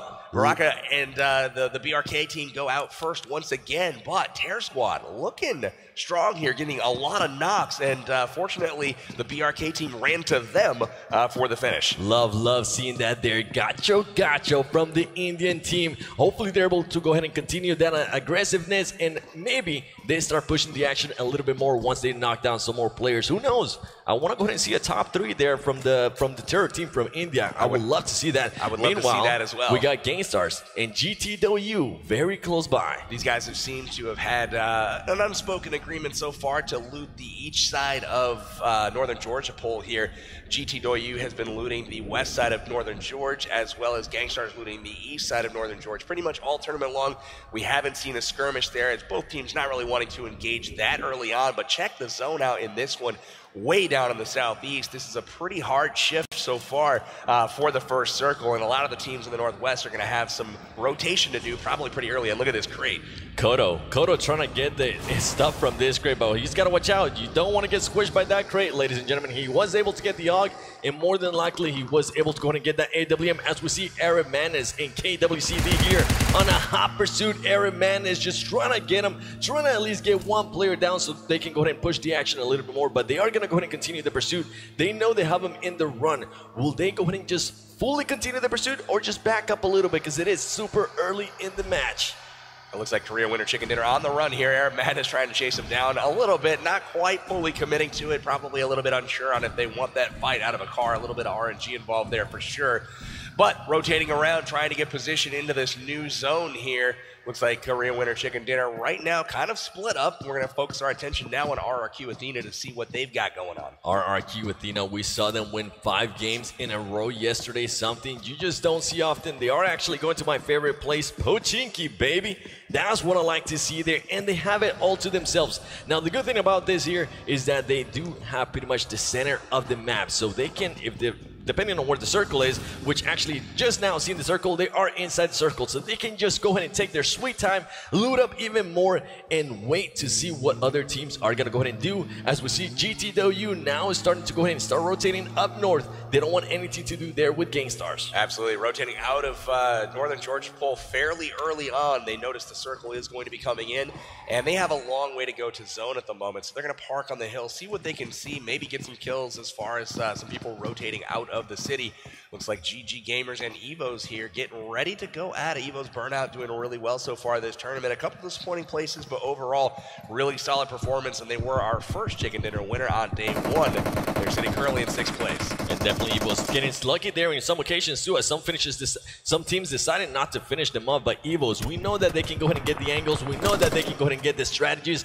Are they going to go ahead and start doing this? More than likely, if you see anybody from the GG team go down, you're going to go ahead and see Evo's hop on those cars and just push the action right away. Watch Ernie here as he focuses on his team's position. Notice right away, notice the car on the mini-map driving around to the flank. They're famous for doing this. Evo's always putting one player wide out on the flank to get angles on the other team.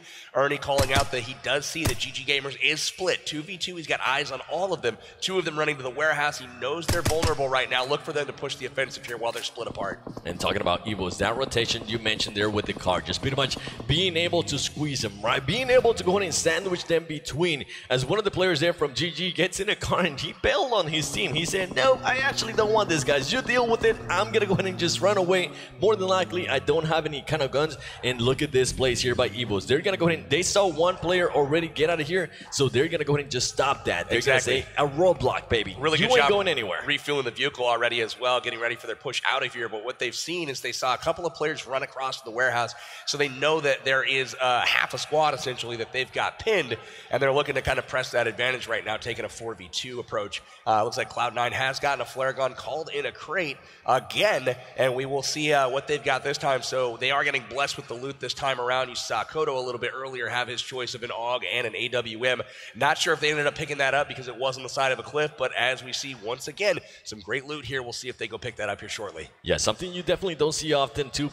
A team getting 2 airdrops. We saw it yesterday a little bit with LHW, but I mean, they do have the Noble Poirier pretty much all to themselves, so it's kind of expected. Luckily for them, they are going to go ahead and be able to just loot up a little bit more. And look at this place here by Evo's, as they are currently outside this zone. Now, the interesting place by here is that Evo's forgot to go ahead and put away his car, and those tires are going to go ahead and get popped. GG has to be careful, though. He only has 4 bandages to his name, so if he gets shot, it is going to go ahead and be good night Irene for him. Great angles here being taken by Bullshark. He's got good visuals on all of these guys right now. Able to tell if anybody does support the squad from over in that warehouse. He's watching it every so often, scoping in just like so, making sure that they do stay up there, trying to see a peek. We see Salah in the window up there.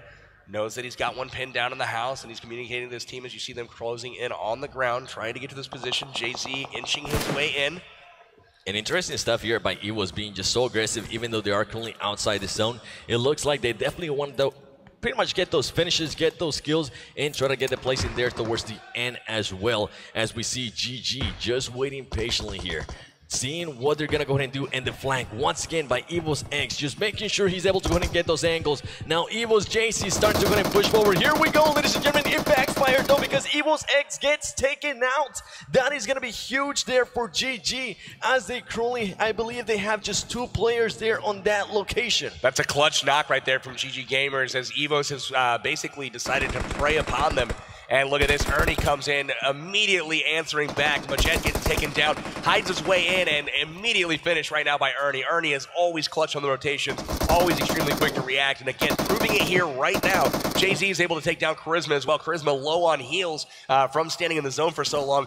Evo's able to loot up very well early on in this game. You can see their med supply there. Still 3 first aids and 5 bandages on them. They're content to sit in the zone as long as it takes to wait these guys out. They definitely are. And one thing to point out is that that player that that ran away there from GG is the only one alive, so it might have been a great strategy there by him as he left his team, and he's going to be the last man standing for GG. Now, as you see BTR here running with the buggies, I love the new sound of the buggies after the update in PUBG Mobile. Is just one of my favorite vehicles actually now in Erangel. Check out down south on the map as well here in just a moment. We got CPT and LH getting dangerously close to each other as well, so we'll keep an eye on that here shortly. It looks like Gangstar's on the move as well, moving in just north of Yesnaya. We've also got BTR moving again. All of these guys choosing fleets of vehicles, bringing 3-4 vehicles per squad as they drive dangerously close to Korea Winter Chicken Dinner, and we'll see if Korea wants to give up their spot in the compound to BTR as they drive by. And something that you mentioned there, I hope that we can actually go ahead and see LH, and CPT as they are pretty much within nose of each other,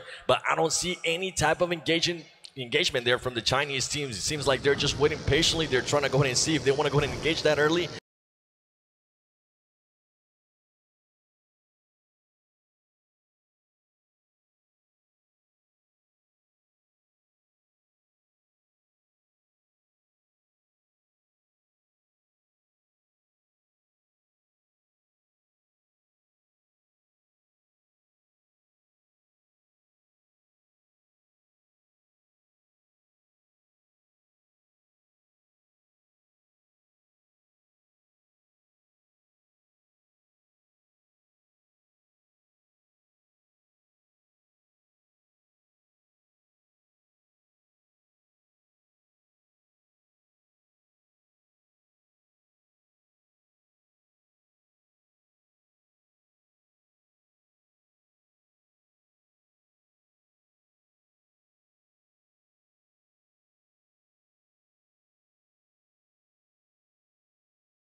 Dinner, and we'll see if Korea wants to give up their spot in the compound at 2 BTR as they drive by. And something that you mentioned there, I hope that we can actually go ahead and see LHW and CPT as they are pretty much within nose of each other. But Chicken dinner, and we'll see if Korea wants to give up their spot in the compound at 2 BTR as they drive by. And something that you mentioned there, I hope that we can actually go ahead and see LHW and CPT as they are pretty much within nose of each other. But I don't see any type of engagement there from the Chinese teams. It seems like they're just waiting patiently. They're trying to go ahead and see if they want to go ahead and engage that early.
once again, it's day 3.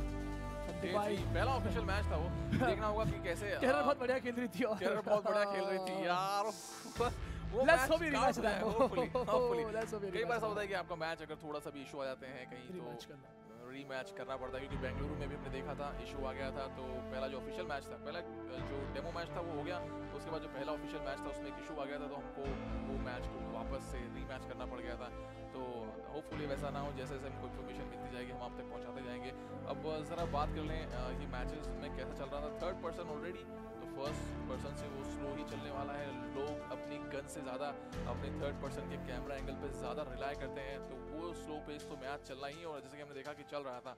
और full Saint team के ऊपर मैं आना चाहूँगा। Full Saint team को हमने day 1 से लेकर डे 2 से लेकर, ये पता है फुल सेंट पे क्यों आ रहा है? मतलब दीदियों की टीम को हमने कन्फ्रंट करते हुए देखा ही नहीं यार। दीदियों की टीम को मेरी दीदी नहीं है, करके मेरी दीदी नहीं है, नहीं मेरी दीदी, तेरी दीदी मेरी। देखो यार कोई भी आ रहा है धप धप धप धप धप काम खत्म, मेरा टीम काम खत्म, मेरा हाथ का गन। मुझे ये पता ये बात क्यों उठानी पड़ रही है ये बात, क्योंकि जब भी वो फुल सेट की टीम का जब इंटरव्यू हुआ था तो वहाँ वॉच आउट उन्होंने कहा था, पर एक्चुअली वो अंदर है, उनको खुद को वॉच आउट करना पड़ेगा। भाई तीसरी चौथी बार ऐसा हो गया कि आप ऑलरेडी एक अच्छे से कॉम्पैक्ट आप एक घर में हो, भाई डबल स्टोरी घर में हो, और कोई भी टीम आ रही है आपको पूरी तरह से नॉकआउट करके जा रही है, तो वहाँ फुल सेट को थोड़ा उनका नसीब इतना खराब है, कुछ भी करे, किधर भी उतरे, कहीं भी जाए, घुस के मारते बंदे उनको, हमेशा घुस कर खत्म करके निकल जाती उनकी पूरी टीम। पर एनीवे यार,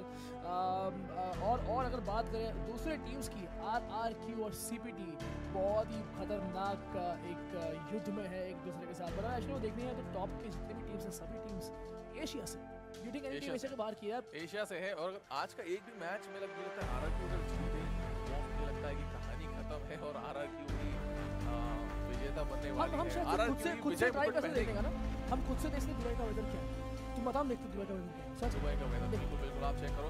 तो आज बात करते हैं एग्जीबिशन मैच के, जो थोड़ा सा भी मैच हम देख पाए हैं, हम उसके बारे में थोड़ा सा बात कर लेते हैं कि भाई जितना भी हम लोग स्पेक्टेट कर पाए, जिन जिन टीमों को हम देखा था कि कामेश्वर में ही वो टीम थी और GG की टीम थी, माजीद 09।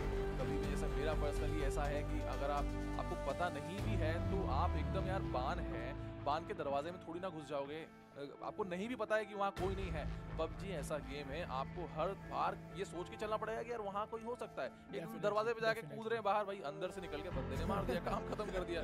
और फिर जीजी जो मजीद ने वहाँ क्या गलती करी, जीजी टीम के मेंबर ने भाई नॉकआउट कर दिया था तो कंप्लीटली डाउन कर देते। ईगोस की टीम का बैकअप मेंबर आ गया, उसने मजीद को डाउन कर दिया, वहाँ से फिर पूरी टीम डाउन हो गई। मजीद ने पता नहीं रिले की कि नहीं की अपनी इंफॉर्मेशन अपनी स्क्वाड तक। एक्चुअली बहुत ही अच्छा स्टार्ट किया था बट उसको कैरी ऑन नहीं कर पाया और ईगोस ने उनको वाइप आउट कर दिया। तो गाइस जो लोग अभी हमारे स्ट्रीम पर ज्वाइन कर रहे हो, तुमको सोच रहे हो कि स्ट्रीम का क्या हुआ, क्या चल रहा है, फिर से आपको बता दें कि दुबई हमारी जो स्ट्रीम आपके पास आ रही है वो दुबई से आ रही है। हमें से सुनने में आया है कि दुबई में थोड़ा सा ख़राब मौसम के चक्कर में थोड़ा सा कनेक्शन का थोड़ा सा नेटवर्क का इशू चल रहा है हमारे पास, तो हमें गेम की फीड हमें स्टूडियो हमारे शंघाई में है, यहाँ तक सही से पहुँच नहीं पा रही है, इसीलिए थोड़े समय के लिए गेम को हमारे यहाँ पर रुका दिया गया है। हम दोनों आपसे थोड़ी देर बताएंगे। लेट्स होप कि ये गेम जो है बहुत ही जल्दी से शुरू हो जाए और Day 3 में कोई भी बड़ी इंटरप्शन ना आए, बहुत ही स्मूथली इस उम्मीद करते हैं दिन निकल जाए, उम्मीद करते प्रार्थना करते हैं जल्दी निकल जाए और होपफुली यार हमको एक्शन देखने को मिल जाए। और बात करें अगर कंपेयर टू हम अगर नॉर्थ अमेरिका रीजन की टीम्स की बात करें और फिर एशियन टीम्स की अगर बात करें, C9 टीम को हम अगर ले लें और फिर यहाँ पे हम एशियन टीम्स को अगर देखते हैं तो दोनों की स्ट्रैटेजी कितनी डिफरेंट है। C9 team definitely north America के विनर्स थे जब उनके रीजन में फाइनल्स हुए थे वहाँ पे, तो वहाँ से कम्पीट करके वो यहाँ पे आए हैं। पर कितना स्ट्रैटेजी ऐसा हमें बंदे बोल रहे हैं कि जरा सा हमारी आवाज़ बढ़ा, तो अगर कोई सुन रहे हो तो यार हम दोनों की अगर आवाज़ थोड़ी सी बढ़ा देंगे तो जो बंदे देख रहे हैं उनके कान को सुकून मिलेगा यार। स्टूडियो में सारी चीजें नपी तुली होती हैं तो मुझे लगता है कि ज्यादा कुछ उनके हाथ में भी होता नहीं है, क्योंकि आपको वहाँ से क्या मजाक करो, लौंडे बोलेंगे हाथ में लेना है तो तुमको हाथ में लेना पड़ेगा, उसको भी ध्यान रखना होता है। बंदे बोले हाथ में लो, तुम हाथ में लो, आवाज बढ़ाओ हमारी। क्या बात है, बहुत ही अच्छा डायलॉग, एकदम हाई पावर थ्रो आउट का डायलॉग। तो जरा बात कर लें, अभी गला में जाएगा इसके बाद, इसलिए बोल रहा हूं अभी अपने को 4 मैच और चाहिए। अभी हमको 4 मैच और चाहिए। तो ये बात कर ले भाई, अभी बात का पॉइंट पे है कि भाई अमेरिकन टीम्स या फिर नॉर्थ अमेरिकन टीम्स और एशियन की टीम्स के बीच की स्ट्रैटेजी का डिफरेंस क्या है। आप लोगों को भी ऑलरेडी दिख रहा होगा, पर हमें यहाँ पे पॉइंट आउट करना होगा। हमने जब भी देखा Cloud9 की टीम बहुत ज़्यादा पैसिव गेम प्ले, उनका एक पर्टिकुलर रीजन है जहाँ पे वो फाइट से Cloud9 का रीजन है गाड़ी वो तो है, मतलब जहाँ Cloud9 है मतलब या तो डासिया है या तो यूएससी है। ये एक बात पक्की हो गई। जैसे बीआरके की टीम का मतलब वाटर टाउन, राइट? तो मैं तो पैतृक संपत्ति मैं बोलता हूँ पबजी वालों का यार नाम बदल दो, बिहार वाटर टाउन को बिहार के टाउन कर दो। तो जरा इसको फिनिश करते हैं। मुझे ये पर्सनली डिफरेंस लग रहा है कि एशियन टीम्स ओवरऑल हर चीज़ में जैसे अगर हम एशियन टीम्स में आरआरक्यू को अगर ले लें तो वो हर जगह गाड़ी में टॉप 10 में भी वो लोग घुस जाते हैं, कवर बना लेते हैं। जहाँ पे सर्कल किए जाए ऑब्वियसली सेंटर में कोई नहीं जाना चाहेगा, क्योंकि 5-6 टीमों आपको घेर पर आराम से मार देंगे। आरआरक्यू टीम और सीनियर की टीम को जस्ट मैं कंपेयर करके बता रहा हूँ कि नॉर्थ अमेरिकन रीजन टीम्स कैसा खेलती हैं और एशियन टीम्स कैसा खेलती हैं। अब हमने कई बार देखा Cloud9 मतलब गाड़ी, आरआरक्यू को देखो गाड़ी में भी उनको बहुत अच्छे से चलाने आती है गाड़ी। अगर आपके पास एक ब्रिज है कि कमर तक का ब्रिज आपको मिल गया है, थर्ड पर्सन में आप बाकी का नज़ारा देखो, यहाँ वहाँ लेफ्ट राइट करो, उसमें भी आरआरक्यू एशियन टीम थोड़ी सी आगे। और गन फाइट की अगर बात करें तो यार आरआरक्यू सीपीडी का गेम प्ले आपने देखा ही है ना, एक फ्लिक में सीधा एनिमी के ऊपर उनका एम जाता है। तो ये डिफरेंस पर्सनली मैं देख रहा हूँ कि जो नॉर्थ अमेरिकन टीम्स हैं और एशियन टीम्स के बीच का ये डिफरेंस है। तो क्या आपके क्या थॉट्स हैं नॉर्थ अमेरिकन टीम्स और एशियन टीम्स के बारे में? थॉट्स पे आते हैं, पर उससे पहले यहाँ सब लोग यहाँ पर लिख रहे हैं साउंड कम करो, साउंड बढ़ाओ, टेंशन मत लो। अभी तो हम लोग बात करें, थोड़ी चलते हैं। इसके बाद हम खुद जाएंगे और जाकर उनसे बताएंगे कि थोड़ा सा साउंड का कुछ ठीक करना। बड़ा नहीं यार, पॉइंट पर वापस आते हैं एशियन टीम्स और नॉर्थ अमेरिकन टीम्स। अगर हमने यूजुअली देखिए तो कम्पिटिटिव वे में एशियंस जो है थोड़े से ज़्यादा कम्पिटिटिव होते हैं गेम प्लेस में। हमने PUBG का जो ग्लोबल इन्विटेशनल हुआ था लास्ट ईयर जुलाई में, हमने वो भी देखी थी ऑन पीसी पे। वहाँ पर भी एशियन टीम्स ने बहुत ही बढ़िया परफॉर्म किया था, आउट परफॉर्म किया था बाकी सारे टीम्स को।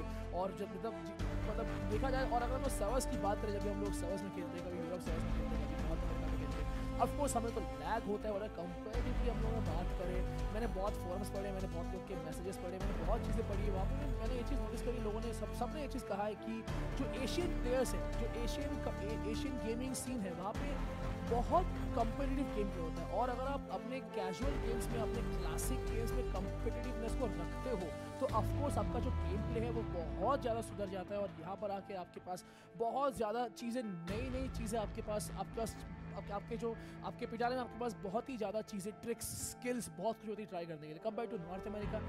मैंने सुना है, आई एम नॉट श्योर, मैंने कभी कम पिंग में नहीं खेला, मैंने ऑफकोर्स नॉर्थ अमेरिका में खेला है 1000 के पिंग पे। पर जहाँ तक मैंने सुना है कि एशियन के प्लेयर्स बहुत ज़्यादा कम्पिटिटिव होते हैं कंपेयर टू।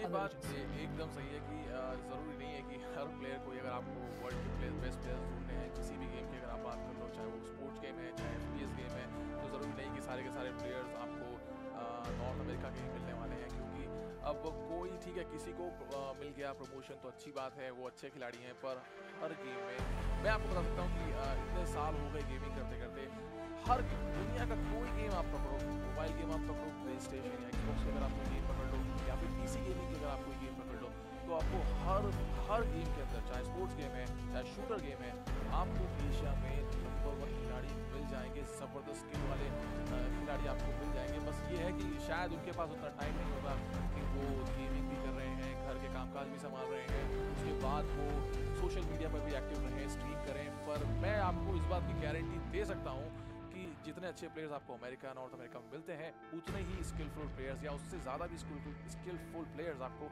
एशिया में भी हैं। और मतलब हर गेम में, ऐसा नहीं कि किसी एक गेम की मैं बात करूँ। तो अब यार इससे पहले कि हम लोग आगे बढ़े, मैच मुझे लग रहा है कुछ ही देर में हमारे पास आना शुरू होने वाला है। पर इससे पहले कि आगे बढ़े, थोड़ा सा हल्का फुल्का सवाल जवाब करते हैं हमारे ऑडियंस के साथ। यार तुम लोग हमें देख रहे हो, once again thank you so much to all the viewers जिन्होंने ज्वाइन किया। तुम लोग देख रहे हो, तुम लोग इस चीज़ को सपोर्ट कर रहे हो, इसीलिए आज PUBG मोबाइल स्टार चैलेंज यहाँ पर आ सका है in the global scenes. Thank you for joining everybody. तुम लोग यार अपने पास कुछ भी अगर तुम्हारे पास पूछना है, बातचीत करनी है, तुम लिख सकते हो। हम लोग चैट पढ़ना शुरू करेंगे थोड़े ही देर में। तो तुम्हारे पास अगर कुछ भी है, कुछ भी हमसे कहना चाहते हो, कुछ भी सवाल करना चाहते हो, तो चैट में लिखो और इसके बाद देखो, अभी तो मैं उठ के नहीं आ सकता ना यार, तो ये हो जाए मैं उठ के जाऊंगा यहाँ से और जाकर मैं खुद मेरे हाथ से धर के कम करके आऊंगा, ठीक है? पक्का पक्का पक्का पक्का हाथ से धर के हम कम करेंगे, ठीक है, इन नोट्स को जरा मैं नीचे ही रख दूं यार। ठीक है थोड़ा देखते हैं, who do you think will win. तो निमेश यार बढ़िया सवाल किया actually, who do you think will win. अगर देखा जाए तो फिलहाल RRQ बहुत ही ज़्यादा स्ट्रॉन्ग कंटेंडर्स लग रही है इस सीन में जीतने के लिए, और पीछे से CPT भी बहुत ही जल्दी आ रही है। गोल्डी तुम्हारा क्या ख्याल है? हम हर सवाल को जल्दी से खत्म करते हैं। RRQ मतलब ये फास्ट क्वेश्चन राउंड चल रहा है कि RRQ, मेरे लिए तो RRQ ही जीतने वाली है। ठीक है, अगला सवाल है, बैकग्राउंड में करता हूँ भाई, टीम टेरर का क्या हुआ? हमें कुछ नहीं पता किसी का क्या हुआ। जहां तक हमें लास्ट टीम टेरर के बारे में पता था, बताइए क्या पता है टीम टेरर के बारे में? टीम टेरर वाटर टाउन में कूदी, PR की टीम का सफाया किया, अपनी स्ट्रेटेजी को एकदम कॉम्पैक्ट बनाए रखा, शूटिंग को कॉम्पैक्ट बनाए रखा, और कामली लेफ्ट और राइट से फ्लैंक किया। किसी ने SKS से डाउन किया, किसी ने माइक्रोज से डाउन किया, और BRK की टीम को वाटर टाउन से भगा दिया। दुबई कॉल करके पता करो कौन जीता। कोटिया दुबई फोट लगा, पैसा नहीं है तो आया क्यों तो इधर? तेरे पास पैसा नहीं इंटरनेशनल कॉलिंग करने का, भाड़ में जा तू। ओके, हेमल का क्वेश्चन है कि भाई DMR और AR में मैं क्या प्रेफर करता हूं। मैं DMR में मिनी 14 के अलावा कोई भी प्रेफर नहीं करता। मुझे नहीं लगता कि मिनी 14 से कोई भी अच्छी DMR है, ऑल्दो बाकी जो DMRs हैं SLR, SKS 7.62 NATO round use करती हैं, मिनी 14 556 का राउंड यूज करती है। ये डिफरेंस है DMR के बीच में, पर मेरी प्रेफरेंस हमेशा रहेगी M4 खेलने के लिए। वो हर रेंज में ऑप्टिमल है, पर मेरा जो पसंदीदा है वो है ग्रोजा के चाचा। तो अगर ऑप्टिमल वेपन की बात कर रहे हो AR, तो सिर्फ और सिर्फ असॉल्ट राइफल M4। अब मुझे तो पसंद ही नहीं पुचुक, मुझे पसंद ही नहीं पुचुक। DMR को हमने एक नया नाम दिया है पुचुक। मुझे पसंद ही नहीं वो गन, बस कतई टट्टी है वो, कतई टट्टी है। तो यार अगला सवाल, do you think Cloud9 disappointed the fans? I don't think so. अभी हमने कितना लंबा चौड़ा बात किया कि नहीं उनके बारे में हम 4 मिनट तक बात कर चुके हैं। हमने अभी नॉर्थ अमेरिका और एशिया की स्किल के बारे में बात करी ना, वो वही था। अगर मैं बताऊं तो यार डिसअपॉइंट, बहुत लोग ऐसे चैट में मैं पढ़ रहा हूँ, कमेंट्स पढ़ रहा हूँ कि लोग लिख रहे हैं हम लोग इंडिया की टीम से बहुत ज़्यादा डिसअपॉइंटेड है। यार डिसअपॉइंटमेंट की बात हमें नहीं करनी चाहिए, क्योंकि at the end of the day यार कोई तो टीम है जो हमारी इंडिया की नाम को ग्लोबल फाइनल्स में लेके गई है। हमारे इंडिया का जो झंडा है दुबई में लेकर गए हैं वो लोग, कुछ तो है। मतलब देखो यार, हार जीत तो होगी, अगर टूर्नामेंट होगा तो एक टीम जीतेगी, बाकी सारी टीम हारेगी, ये तो होना ही है। तो हार कौन रहा है, जीत कौन रहा है, हम लोग अगर इसको लेके हमेशा डिसअपॉइंट होते रहेंगे। हमें ये देखना है कि उन्होंने कितना अच्छा परफॉर्म किया। अभी जैसे लास्ट गेम की बात करें, लास्ट गेम में उन्होंने हमें मारा। अभी जैसे ही हमारा ये कनेक्शन का इशू हुआ था, हम लोग सब मिलकर बाहर गए बात करने के लिए, सभी देश के काउंसिल हमारे सामने आए, सब बंदे एक ही चीज़ बोले, टीम इंडिया बहुत सही खेली। तो ये हमारे लिए प्राउड मोमेंट है, तो जीते ना जीते प्राउड मोमेंट है। मैं अपनी जरा सी चीज ऐड कर दूं, क्योंकि ये क्रिकेट का गेम नहीं है यार कि आपको 50 ओवर बैटिंग के लिए मिल रहे हैं, फिर दूसरी टीम को बैटिंग के लिए 50 ओवर मिल रहे हैं। मेरा ये पर्सनली मानना है, अनसर्टेनिटी का गेम है बैटल रॉयल, तीर में तुक्के का गेम है बैटल रॉयल। ठीक है, एक तरह से कुछ भी हो सकता है किसी भी टीम के साथ में। कभी बड़ी से बड़ी टीम ईवोस भी मर जाती है भाई, कुतरी नीचे कूदी और 10 मिनट में उनका सफाया हो गया। और थोड़ा सा अनसर्टेनिटी का गेम है। लास्ट मैच हमने देख लिया, टीम टेरर ने बहुत अच्छा परफॉर्मेंस दिया है। और मैं एक बार जस्ट 10 सेकंड में ख़त्म करता हूँ कि हमारा इंडिया का गेमिंग बैकग्राउंड कैसा है, ये हर घर में हर बंदे को पता है कि कितना टाइम उसके पास घर के काम करने के लिए, कितना प्रैक्टिस करने के लिए। अगर तू अपने फैमिली के पास जाकर बोलोगे कि अगर तुम्हें पेरेंट्स अगर पूछते हैं कि तुम्हें क्या बनना है, सबको रिएक्शन पता है, तुमको पता है। तुम्हें अगर बोलोगे कि मम्मी मुझे गेमर बनना है, तुमको पता है तुम्हें क्या मिलने वाला है, निकल जाएगा बाहर। तो ये चीज़ें थोड़ी थोड़ी दिन ब दिन, मतलब जैसे समय बीतता जा रहा है। कैंपस चैंपियनशिप जब हुआ था, सारे कॉलेज के स्टूडेंट्स आए थे और उनके बहुत सारे लोग के पेरेंट्स भी साथ में आए थे। और मुझे भी ये कितना अच्छा है यार कि पहली बार इस जनरेशन में ऐसा हो रहा है कि पेरेंट्स लेकर आ रहे हैं। और मुझे अपॉर्चुनिटी मिला था कुछ पेरेंट्स से, मेरे घर वाले भी सपोर्ट करते हैं, तो आई एम सो थैंकफुल। तुम बच्चे नहीं हो, तो हमें अपॉर्चुनिटी मिला था। दाढ़ी वाला बच्चा हूं मैं, दाढ़ी वाला। तो मुझे ऐसे अपॉर्चुनिटी मिला था कुछ पेरेंट्स से बात करने का, जो लोग मुझसे पूछे थे कि ये गेम क्या होता है, कैसे होता है। एक्चुअली उन लोगों को पता नहीं चीज़ क्या है, बट उन लोग अपने बच्चों को सपोर्ट कर रहे हैं। उन लोग कह रहे हैं कि यार इतना अच्छा अपॉर्चुनिटी मिला है, इतना इतने ग्लोबल लेवल का गेम है जिसका टूर्नामेंट हो रहा है, इतना बड़ा टूर्नामेंट हो रहा है जिसमें हमारे बच्चे को बुलाया जा रहा है, हम उनको सपोर्ट कर रहे हैं। तो आई थिंक धीरे धीरे इंडिया का जो सीन है वो आगे आ रहा है। इंडिया के जो पेरेंट्स है वो लोग गेम को एक्सेप्ट कर रहे हैं और लोग धीरे धीरे आगे चले आते हैं। यहाँ पे एक सवाल जस्ट मैं लेके आने वाला हूँ, जेम्स इटालिया की तरफ से है कि भाई ज़्यादातर प्लेयर AWM क्यों नहीं यूज़ कर रहे हैं। इसका छोटा सा सवाल ये है कि 80 प्लेयर्स हैं तो स्पेक्टेटर एक बंदा स्पेक्टेट नहीं करता पीछे, एक्चुअली एक जो मेन बंदा हेड होता है और सामने 8 बंदे स्पेक्टेट कर रहे होते हैं। उस हेड का डिसीजन होता है कि हाँ यार कौन सी स्क्रीन पे एक्शन चल रहा है तो वहाँ जाके हमको दिखाना है। तो ऐसा नहीं है कि आपने अगर अपनी स्क्रीन पे AWM का एक्शन नहीं आया तो बंदों ने एक्चुअली AWM बहुत बार ऐसा हुआ है, हमें किल फीड में दिखाया है लोग और कल वाले मैच में टीम टेरर ने नहीं ऐसे डाउन भी किया है। ऐसे बहुत मैच में होता है किल फीड में हमको दिख रहा है ऑन चल रहा है, बट पर ऑन स्क्रीन क्योंकि आप एक बार एक ही प्लेयर को एक ही स्क्वाड को देख सकते हो तो कई बार हमसे मिस भी आता है। पर कल हमने लकीली हम दोनों वेट कर रहे थे कि यार स्नाइपर का शॉट तो दिखाओ, टीम टेरर ने दिखाया, फट करके मारा। तो यार रोनी भाई आपने हिस्सा नहीं लिया इस कंपटीशन में यार। सुमित भाई यार हम कहा इन लोग को देखो यार, हम क्या है छोटे मोटे आदमी छोटे मोटे यार, हम क्या मारेंगे इन लोग को यार, हमसे बहुत ज़्यादा बढ़िया इन लोग खेलते हैं। तो कोई पूछ रहा है कमेंटेटर्स का इंट्रोडक्शन दो। तो यार अगर तुम हमको नहीं जानते हो तो हमारा नाम है रॉनी, इसका नाम है गोल्डी। हम लोग इंडिया से आपके पास हिंदी कमेंट्री ला रहे हैं और हम लोग इस चीज़ का उम्मीद लेकर बैठे हैं कि इन द फ्यूचर इंडिया की गेमिंग सीन ऐसे होगी कि आप एक बच्चा बड़ा होकर बोल सकते हैं मम्मी मुझे गेमर बनना है, और उसके घर वाले बोलेंगे जाओ जा बेटा जा। अभी ऐसे और कितने मैचेस हैं जिन्होंने मैं अभी ज्वाइन किया है तो हम बता दें। पहला ही ऑफिशियल मैच शुरू हुआ था, वहाँ से थोड़ी सी बारिश के कारण वहाँ से ब्रॉडकास्ट फीस जो शंघाई लाइव स्टूडियो तक हमारे आ रही है वो उसमें थोड़ी सी दिक्कत आई है। तो पहले ही मैच मेरे ख्याल से कुछ 17-18 मिनट्स हुए थे तो हमको दिक्कतें आ गई और ये देखना होगा कि हम कितनी जल्दी मैच को शुरू कर सकते हैं। और वापस जैसे ही शुरू होगा हम आप तक बिल्कुल एक्शन पैक TPP गेमिंग पहुँचाएँगे। Day 3 PMSC global final star challenge की है। जी हाँ, तो कोई पूछ रहा है भाई अगर स्नाइपर नहीं मिली तो पुचुक में बेस्ट क्या है। आई गेस इन्होंने कहा मिनी 14 जो इनको पसंद है, बट आई बिलीव अगर सानोक में खेल रहे हो तो ऑफकोर्स क्यूबी सानोक में ऑब्वियसली अच्छा है, बट अगर आपको स्नाइपर की तरह चलाना है, स्नाइपर से मेरा मतलब है SR और DMR, अगर आपको SR नहीं मिला और आपको किसी DMR को SR की तरह चलाना है तो आपके पास सबसे बेस्ट ऑप्शन है SLR। ये एक नई स्नाइपर राइफल है जो फिलहाल ही कुछ महीनों पहले ही ऐड हुई थी। आई गेस 0.7 में ये अपडेट में ये गन आई थी और ये जो गन है ये 2 हेडशॉट में एक आदमी को मार सकता है, इवन 2 बॉडी शॉट में किसी को मार सकता है अगर वेस्ट लो लेवल के हो तो उनके। लो लेवल वेस्ट तो ये गन बहुत ही बढ़िया है। इनफैक्ट ये ऑलमोस्ट कार 98 की तरह है, अगर कार 98 में हेडशॉट ले लो तो अच्छा है, बट नहीं ले पाओगे तो इट्स काइंड ऑफ बहुत ही अच्छा खासा वो डैमेज कर सकता है compare to other DMR weapons. अब यहाँ पे पूछना है पीयूष का कि टूर्नामेंट्स क्या सिर्फ कैंपस के ही होंगे या बाकियों को भी चांस मिलेगा। एक्चुअली ऑलरेडी सब कुछ सिलेक्टेड है, सारे रीजन्स से में जो सेमीफाइनल्स हुए थे जो उन रीजन्स के लिए फाइनल्स थे और वो ग्लोबली सेमीफाइनल्स थे, वहाँ से बंदे जीत के, जैसे अमेरिका की अगर बात करें तो Cloud9 जीत करके आई है, इंडिया की बात करें तो बेंगलुरु कैंपस फाइनल से टीम टेरर जीत के आई है। ऐसे ही तो स्पेशल इनवाइटीज है, वैसे स्पेशल इनवाइटीज ऐसे ही हर इवोस RRQ और CPT हमारी एशिया की क्वालिफायर्स के लिए, सेमीफाइनल्स के लिए, फाइनल्स के लिए इन थाईलैंड और हर रीजन के बंदे अपने अपने रीजन में से मैच जीत करके आए हैं इस ग्लोबल फाइनल्स में जो कि खेले जा रहे हैं दुबई वेन्यू में। What about MK14? बहुत बढ़िया गन है। एक्चुअली MK14 की बात करूँ, मुझे MK14 पसंद पता है कब आता है? ऑटो पे चलाना। तुम ऐसे चैट कितने लोग ऐसे हो जो लोग MK14 को ऑटो मोड पे चला के चलाते हो? गोल्डी कभी किया तूने ट्राई?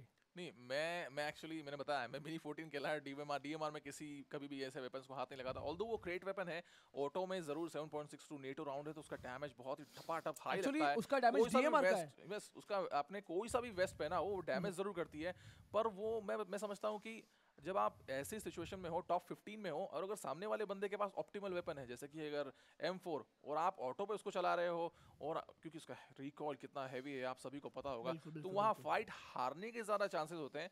पर हाँ, क्योंकि आप मेरे जैसे गेमर हूँ, मैं तरह तरह के वेपन से खेलता हूँ। कभी मुझे मिनी 14 से खेलना है, अगले मैच में मैं M4 से, तीसरे में ग्रोजा, फिर चौथे में ऑग A3 चला रहा हूँ। तो ऐसे मतलब आपको हर चीज़ अब खुद के लिए ही फंड डालना है। तो हाँ बिल्कुल मिनी 14 एक वाइबल चॉइस हो सकती है, पर चैलेंज मिलेगा आपको उसमें। तो MK14 की अगर बात करें, मैंने पर्सनली मैंने पर्सनली बहुत बार उसको चलाया ऑटो मोड पे। तो MK14 जो है वो ऐसा गन है जिसको अगर आप ऑटो मोड पे डाल दो ऑफ कोर्स आपको रिकॉइल बहुत ज़्यादा मिलता है और MK14 का डैमेज है SLR की तरह। इसका मतलब 2 हेडशॉट, 2 गोली सर पे पड़े खत्म, 2 गोली बॉडी पे पड़े खत्म। लेवल 3 में एक्चुअली 3 शॉट तो आपको लेने पड़ेंगे। 3 शॉट लेने पड़ेंगे, लेवल 3 में 3 शॉट लेने पड़ेंगे, बट MK14 का डैमेज जो है कंपैरेटिवली कोई भी AR से ज्यादा है, बट उसको ट्रेड ऑफ करते करते of course 7.62 net rounds use करता है। उसको ट्रेड ऑफ करने के लिए उसका जो रिकॉइल है उसको हाई कर दिया है, डैमेज हाई है और उसको ट्रेड ऑफ करते करते रिकॉइल हाई है। तो अगर आप उसके रिकॉइल को कंट्रोल कर लो तो MK14 can be a very very OP. और अगर थोड़ा सा एक चीज और ऐड कर दें MK14 के लिए, MK14 के लिए जो ऑप्टिमल रेंज है जहां वो वेपन मैक्सिमम रिकॉल भी कंट्रोल करते हुए और डैमेज भी पहुंचाते हुए आप चला सकते हो, तो मुश्किल से 30 से 40 मीटर का ऐसा एरिया है जहां पे आप उसको फुल ऑटो मोड में 5-5 गोलियों के बर्स्ट में चला पाओगे। डिपेंड सामने वाले का आपका गन पे कंट्रोल जैसा है उसके हिसाब से। अगर आपका जैसे हमने यहाँ पे बहुत लोगों को देखा है, जो लोग AKM पे 6x स्कोप, M4 पे 6x स्कोप लगा के मारते हैं, कुछ लोग नहीं मार पाते। इट डिपेंड्स आपका गन पे कितना हाथ बैठा है, आप गन को कैसे कंट्रोल कर सकते हो उसके ऊपर डिपेंड करता है। जैसे आप गन को कंट्रोल करोगे उसी तरह से आपका ये जो गन है उसी तरह से आप यूज होगा, उतने दूर के लोग को आप मार पाओगे। यहाँ पे पूछना है सुभांशु दुबे का कि UMP9 दुबे, अरे दुबे जी नमस्ते दुबे जी। नमस्ते। कि UMP9 क्लोज क्वार्टर के लिए कैसी है? मेरा पर्सनल सजेशन ये है कि शुरुआती कौन सी गन? UMP ओह सब मशीन गन यार। UMP9 शुरुआती मोमेंट्स के लिए ठीक है, पर मैं पर्सनली इसको प्रेफर नहीं करता टॉप 10 सिचुएशंस के लिए। कल मैं एक्चुअली बता रहा था, पर क्योंकि मैच इतना फ्लो में चल रहा था तो बात बीच में रह गई। UMP9 लास्ट के लिए इसलिए अच्छी नहीं है क्योंकि डैमेज 9 मिलीमीटर राउंड्स चलते हैं उसके अंदर। लास्ट में सबके पास लेवल 3 वेस्ट होते हैं जिसका डैमेज मिटिगेशन सबसे ज़्यादा हाई। लेवल 3 हेलमेट होते हैं ऑलमोस्ट हर किसी के पास, और हर किसी के पास M4 इंटैक्ट होती है, SLR पूरी इंटैक्ट होती है सारे अटैचमेंट के साथ में। असॉल्ट राइफल का डैमेज ज़्यादा है UMP से क्योंकि उसमें 9 मिलीमीटर के छोटे राउंड्स हैं। असॉल्ट राइफल में 5.56 नेटो राउंड्स हैं। तो लास्ट में तो नहीं सजेस्ट करता मैं, जब टॉप 30 के टॉप 25 में आप आ चुके हो तो असॉल्ट राइफल चलाओ और UMP को साइड में कर दो। तो यार अगर हम लोग जैसे कि राउंड्स की बात किए थे 9mm, 5mm, 7.55, 7.62 ये सारे जो है, इनमें से जैसे जैसे गन का डैमेज का जैसे बुलेट्स का डैमेज बढ़ता जाता है वैसे वैसे वो जो बुलेट्स है उसको बैकपैक में स्टोर करने के लिए आपको ज़्यादा स्पेस लगता जाता है। जैसे अगर आप UMP लोगे लेवल 3 बैकपैक के साथ आप ज़्यादा गोलियाँ रख सकते हो UMP का। 500-600-700 गोलियाँ तक जा सकते हैं लेवल 3 बैकपैक में UMP के। 600 गोली आ सकता है आई थिंक सो। 7.62 के जो है वो कंपेरेटिवली थोड़े से कम जाएंगे और थोड़ा सा ज़्यादा होगा 5.56 का। यहाँ पर किसी ने एक सवाल पूछा था कि DP28 के बारे, बहुत लोग पूछे DP28 के बारे में। अगर DP28 की बात करूँ, DP28 है एक लाइट मशीन गन, उसका मतलब है DP28 को हम कह सकते हैं M249 का छोटा भाई है DP28। 47 बुलेट्स के साथ उसका रिलोड टाइम बहुत ज़्यादा है, बट ट्रेड ऑफ 47 गोलियाँ मिलती है। एक्चुअली थोड़ा सा M249 5.56 राउंड यूज़ करती है और आपकी DP थोड़ा सा 7.62 राउंड यूज़ करती है। और वो M249 से मतलब अगर हम देखें तो M249 थोड़ा सा मॉडर्न डेज की गन है, 7-8 साल पुरानी समझ सकते हो, और DP थोड़ी सी ओल्ड कैरेक्टर को फॉलो करते हुए बनी हुई है, तो ये दोनों में अंतर तो है। तो DP के अगर गेम प्ले मैकेनिक्स की बारे में बात करें, DP जो है उसका जो रिकॉल जो होता है DP का, मैंने पर्सनली नोटिस किया है बहुत कम है। मतलब रिकॉइल हम कह सकते हैं रिकॉइल उसमें ऑलमोस्ट एब्सेंट है, which makes it a very overpowered weapon. और प्लस उसमें आपको 47 बुलेट्स मिलती हैं। नहीं, उसको 47 बुलेट्स मिलती है, उसमें कोई अटैचमेंट्स नहीं लगते, वो एक ट्रेड ऑफ है। कोई अटैचमेंट्स लगेंगे उसमें, सप्रेसर नहीं लग सकता, कंपेंसेटर नहीं लगेगा, एक्सटेंडेड मैग नहीं लगेगा। बट अगर आप कुछ AKM या फिर बैरल M762 जो नया गन आया है AKM के साथ साथ, विच वो एक्चुअली गेम चेंजर गन है, उसमें आप एक 4 ग्रिप लगा सकते हो जिससे रिकॉल और भी ज़्यादा कम होगा। और जो DP28 है, DP28 में आप कुछ लगा सकते हो, बट उसमें 47 गोलियां मिलते हैं। अगर कंपेयर करें 47 गोलियों को किसी असॉल्ट राइफल के साथ, उसमें 40 गोलियां एक्सटेंडेड मैग के साथ आ सकती है। असॉल्ट राइफल जल्दी रिलोड होती है और DP का रिलोड टाइम बहुत लंबा है। पर जितना आप अगर मान लो मीडियम रेंज पे फाइट कर रहे हो तो असॉल्ट राइफल की एक्यूरेसी ज़्यादा, फायर रेट ज़्यादा, तो DP28 बहुत ही लिमिटेड सिचुएशन में अच्छे हाथ में अच्छी गन है, ऐसा हम बोल सकते हैं। पर अगर हम कहें कि अगर आपको कोई लॉन्ग रेंज स्कोप लगा के स्प्रे करना है तो DP28 is actually very good option, उसका रिकॉल बहुत कम है और वो गन का स्वे, जैसे कि एक गोली मारने के बाद गन बहुत कम हिलता है और आप इजीली लॉन्ग रेंज पे लोगों को खत्म कर सकते हो। तो यहाँ पे किसी ने पूछा है, एक्चुअली मैं नाम नहीं पढ़ पाया, सॉरी, M4 और स्कारल में से मैं पर्सनली कौन से वेपन यूज़ करूँगा? स्कारल बेल्जियन वेपन है, स्कारल बेल्जियन वेपन है और M4 अमेरिकन वेपन है। अब M4 को क्यों प्रेफर करता हूं मैं, उसका अगर मैं पर्सनली बताऊं कि मैं क्यों प्रेफर करता हूं, तो M4 में स्टॉक प्लेट लगने के कारण M4 की एक्यूरेसी बढ़ जाती है। आप अगर कभी भी M4 में 4 टाइम स्कोप लगा के अगर जो प्रैक्टिस रेंज है वहां पर भी जाके जितने भी पुतले बने हुए हैं लास्ट वाले पुतले पर ट्राई करना, 4 टाइम स्कोप लगा के M4 के सारे अटैचमेंट्स लगा के रखना। M4 में चाहे आप चाहो तो सप्रेसर लगा सकते हो बैरल के रूप में या फिर कंपनसेटर लगा सकते हो, स्टॉक प्लेट लगाना मत भूलना और ट्राई करना ये अटैचमेंट्स लगा के। सारे अटैचमेंट्स स्कारल में भी लगाना, सारे अटैचमेंट्स आप M4 में भी लगाना और आपको खुद को मालूम पड़ेगा कि दोनों में से अच्छा वेपन कौन सा है। अगर आप टैप फायर करते हो तो जल्दी वापस रिकॉइल सेटल हो जाता है M4 का। तो वंस अगेन जो लोग हमें जस्ट अभी स्ट्रीम पर ज्वाइन कर रहे हैं, ladies and gentleman, PUBG mobile star challenge global finals live from Dubai. और दिक्कत है कि मैच 1 शुरू हुई थी, इनफैक्ट मैच 1 का समय भी निकल चुका है, मैच 1 स्टार्ट हो गई थी, बट अनफॉर्चुनेटली थोड़े से खराब मौसम के चलते जो दुबई से कनेक्शन जो हमारे पास से डायरेक्ट आ रही है हमारे स्टूडियो शंघाई चाइना में, थोड़ी सी कनेक्शन की हमें दिक्कत आ रही है। इसी वजह से जो स्ट्रीम है उसको अनफॉर्चुनेटली हमें थोड़ी देर के लिए रुकना पड़ा। यार हम सब आपसे पर ये हुआ ऐसा मुझे कहना नहीं चाहिए, ये अनफॉर्चुनेट सिचुएशन तो है, पर इसी बीच हम लोगों को आपसे बात करने का लाइव इंटरेक्शन का मौका मिल रहा है और ये इतना बड़ा प्लेटफॉर्म है आपके ग्लोबल स्टार चैलेंज फाइनल्स में हम लोगों को आपसे लाइव इंटरेक्ट करने का मौका मिल रहा है। ये बहुत ही खुशी की बात हम लोगों के लिए भी। यार मैं कल ही इंस्टाग्राम पे सबको ये चीज बोल रहा था कि यार मुझे तुमसे बात करने नहीं मिल रहा है, बहुत ही हेक्टिक शेड्यूल बिजी शेड्यूल जा रहा है। बिल्कुल यार बात करने नहीं मिल रहा है, मुझे बिल्कुल ये चीज खराब लग रही है कि यार मैं इंटरेक्ट नहीं कर पा रहा, कमेंट पढ़ने का टाइम नहीं मिल पा रहा, आपसे बात करने का टाइम नहीं मिल पा रहा है, पर तो उसी को हम कैरी करेंगे और देखते हैं। मैच शुरू होने वाला है, थोड़े ही देर में हमें क्यू मिल चुका है। गोटिया ने बताया कि मैच शुरू हो रहा है, पता नहीं क्या हुआ। अभी हमें ये देखना है कि क्या वो मैच कंटिन्यू हुआ है, क्या वो मैच कंटिन्यू हुआ है या अभी तक ये गोटिया तू ज्यादा बोल मचान बैठ तू देखना पड़ेगा यार। वही मैच तो कंटिन्यू मुझे लगता नहीं, क्योंकि अब तक वो चीज खत्म हो चुकी होगी, हो सकता है रीमैच हो और सारी टीम को ये बोलते हैं नेचुरल अकरेंस है यार, अगर मैच खराब हो गया तो रीमैच हो सकता है। वो इन्फॉर्मेशन भी हम आप तक पहुंचाएंगे कि क्या है, क्योंकि अगर उनमें से जो भी टीम ऊपर खसकी है तो उनके पॉइंट्स तो हमें दिख ही जाएंगे, मालूम ही पड़ जाएगा कि वो रीमैच होने वाला है या नहीं। वो इन्फॉर्मेशन हम जरूर आपको आगे बताएंगे और आगे लेके बढ़ते हैं। चलिए हमें तो अभी तक पता नहीं हमें यार क्या हो रहा नहीं है, तो चैट पढ़ते यार। इंडिया से लव रॉनी, अरे धन्यवाद। Which is the favourite map? मेरा फेवरेट मैप वो है जो कोई खेलता नहीं, मेरा बार, राइट? मेरा बार सेम हियर। क्यों रीजन बताओ। मैं बताऊं क्यों? हाँ बताओ। मेरा फेवरेट मैप यूं है क्योंकि मैंने आज तक PUBG मोबाइल में किसी को लेट कर मारा नहीं, मुझे वो चीज़ बहुत खराब लगती है।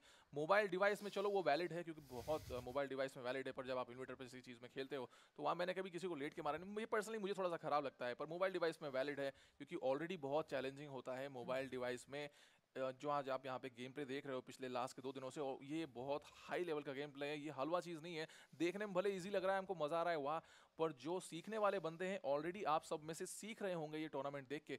तो मैं बताता हूँ मेरे लिए फेवरेट पहले रीज़न यही है कि आप उसमें घास का कोई ज़्यादा बड़ा कंसेप्ट नहीं है। अगर आप टॉप 20 में हो, कहीं भी हो, तो आप एनिमी को ऑलमोस्ट देख सकते हो एनिमी कहाँ है, और आप फेस टू फेस बंदे से फाइट कर सकते हो। ये मेरा फेवरेट रीज़न है मिरामार को पसंद करने का।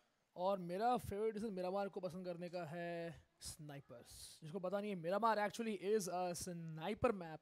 खुला बहुत बड़ा मैप है, बहुत ओपन रीजन से आप दूर दूर तक स्नाइपर 8x स्कोप लगाकर वॉर कर सकते हो। और मुझे गुस्सा तब आता है जब मिरामार में कोई बंदा मिनी 14 या SLR लेकर मारने आता है। अरे यार कार 98 लेके आओ ना यार, दोनों सर निकाल के मारेंगे और देखते कौन मारता है कौन मरता है। कोई यार मजेदार है मिरामार। अगला क्या है? क्रॉसबो की रिकॉइल बदलनी चाहिए। एक्चुअली क्रॉसबो की रिकॉइल तो होती नहीं है।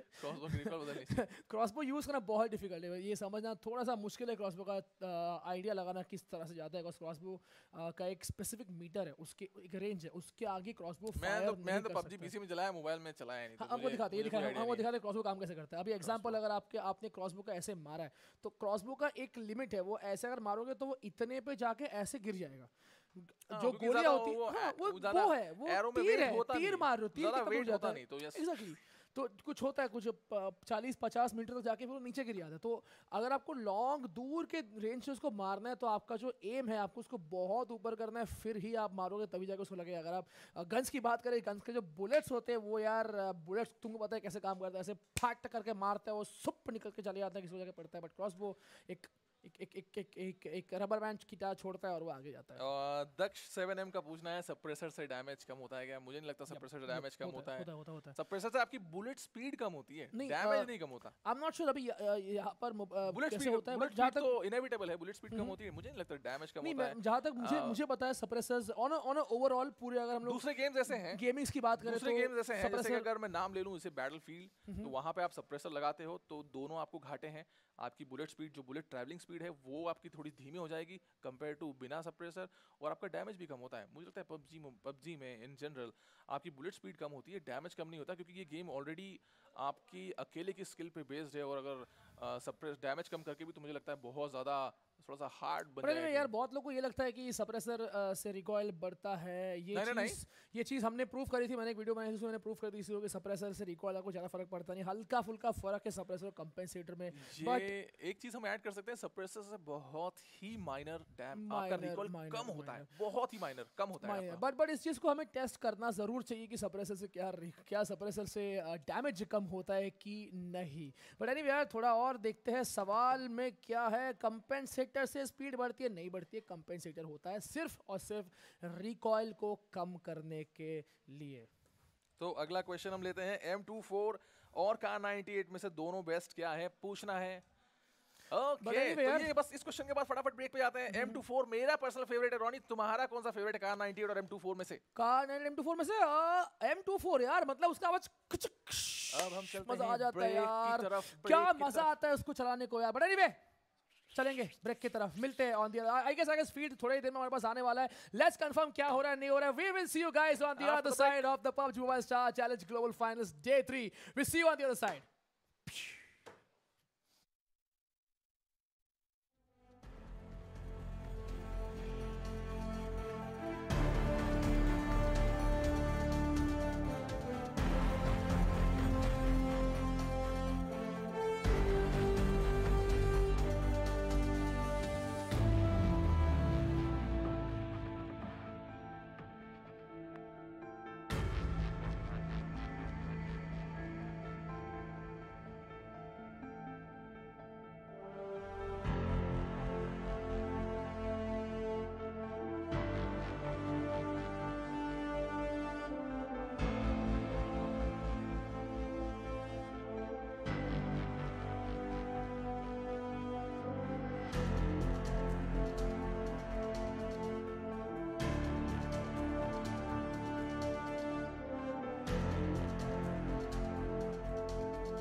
seamless as possible.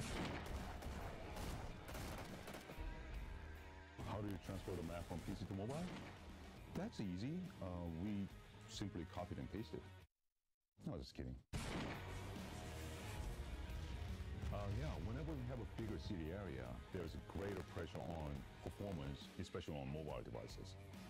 Therefore, parameters, specifications for terrains, buildings, vegetations, and more have to be precise in order to run the game smoothly. We also simplified complicated building structures and city items to make it easier for players to loot. The brand new Dusk mode provides vastly different visual experience. We got 3 new weapons, each with its unique characteristics. Even some of our vehicles got a fresh new paint job. The desert map is 50% larger than the island map, so there is way more content. The area outside the city is a wide open mountainous region which lacks shelters such as trees or grass. There's way more middle and long distance combat which requires greater precision when shooting. So players better get to be good at estimating their relative positions from enemies to find the best hiding spot on the back of a slope. Actually, some of our less popular places, such as island, mine caves, ruins, have good loot. Trust me.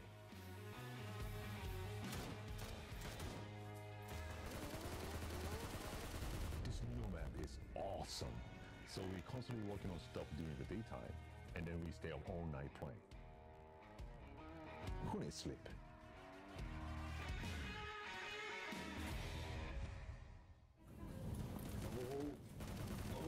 No! Play PUBG Mobile.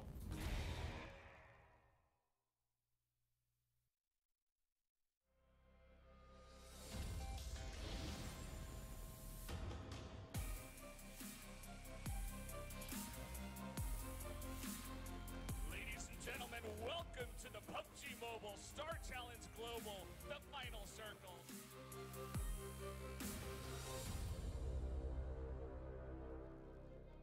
Alive at this point in the map. Yeah, and this is just for the exhibition match. After this, it is going to go ahead and be only guys locking in. It's very high. Trying to rush each other. Here we go, the M4 versus the M4. Oh, look at that. Illuminate getting the snap, the win there.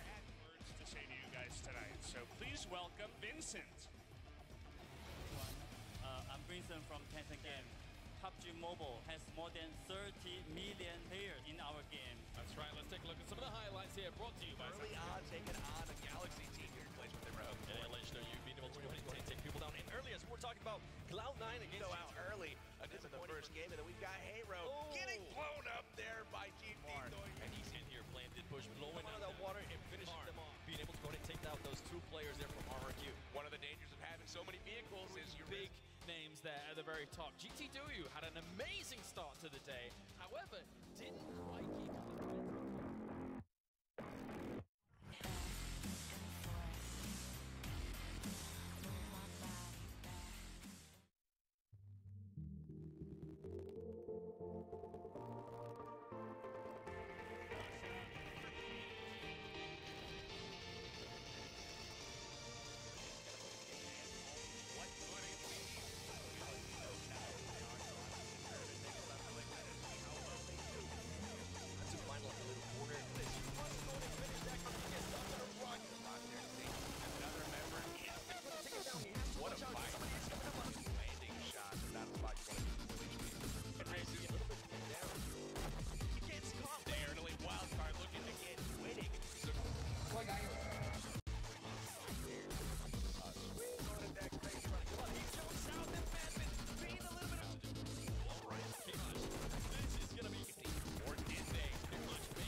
After we listened to our player community, Lightspeed Studios took some time and effort to make things as flawless as possible. How do you transfer the map from PC to mobile? That's easy. We simply copied and pasted. No, just kidding. Yeah, whenever we have a bigger city area, there's greater pressure on performance, especially on mobile devices. Therefore, parameters, specifications for terrains, buildings, vegetations, and more have to be precise in order to run the game smoothly. We also simplified complicated building structures and city items to make it easier for players to loot.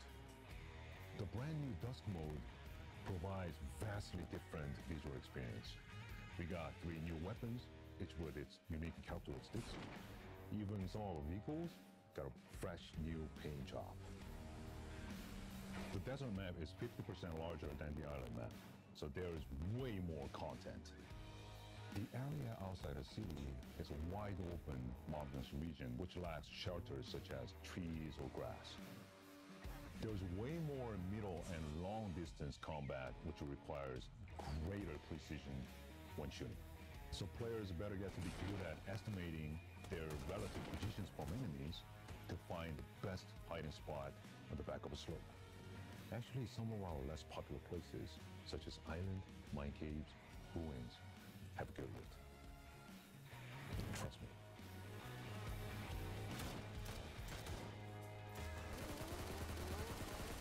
This new map is awesome. So we're constantly working on stuff during the daytime, and then we stay up all night playing. Couldn't sleep.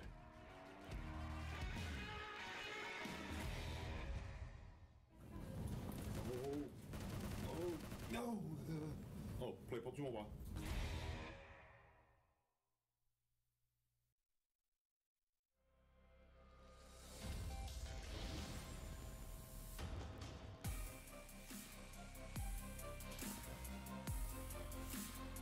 Ladies and gentlemen, welcome to the PUBG Mobile Star Challenge Global, the final circle.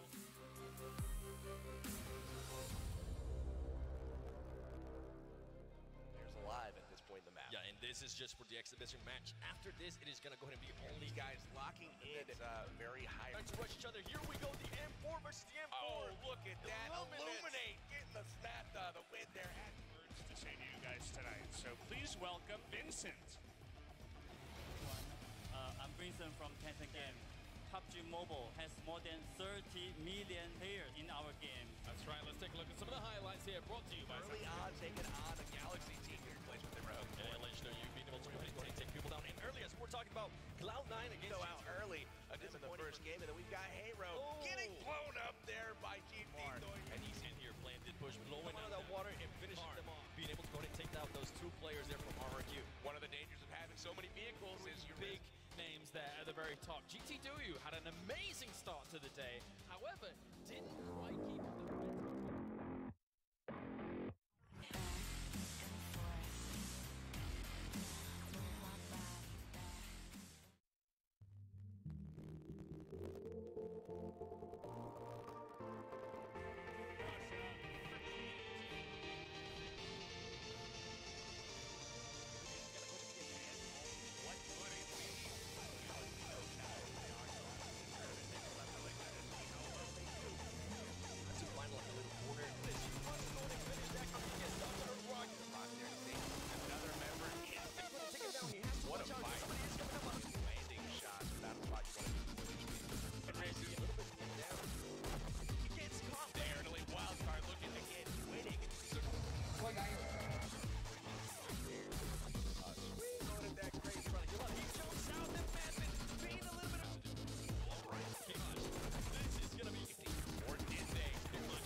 After we listening to our player community, Lightspeed Studios took some time and effort to make things as flawless as possible. How do you transfer the map from PC to mobile? That's easy. We simply copied and pasted. No, just kidding. Yeah, whenever we have a bigger city area, there's a greater pressure on performance, especially on mobile devices.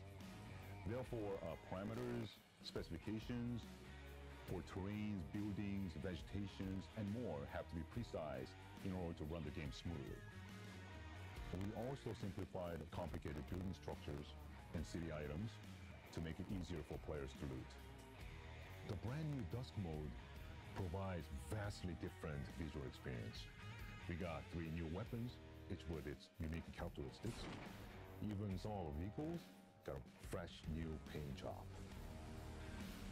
The desert map is 50% larger than the island map, so there is way more content. The area outside the city is a wide open mountainous region which lacks shelters such as trees or grass. There's way more middle and long distance combat which requires greater precision when shooting. So players better get to be good at estimating their relative positions from enemies to find the best hiding spot on the back of a slope. Actually, some of our less popular places, such as island, mine caves, ruins, have good loot. Trust me.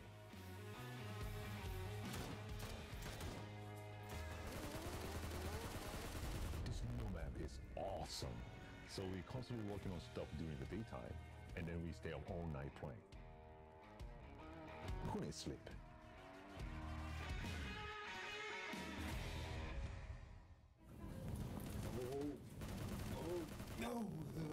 Oh, play PUBG Mobile.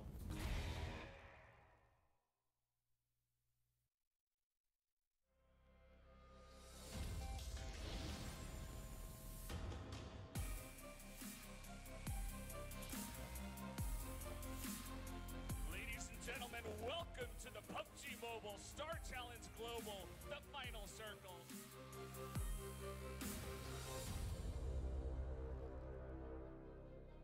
Alive at this point in the map. Yeah, and this is just for the exhibition match. After this, it is going to go ahead and be only guys locking in. It's very high. Trying to rush each other. Here we go, the M4 versus the M4. Oh, look at that. Illuminate getting the snap, the win there.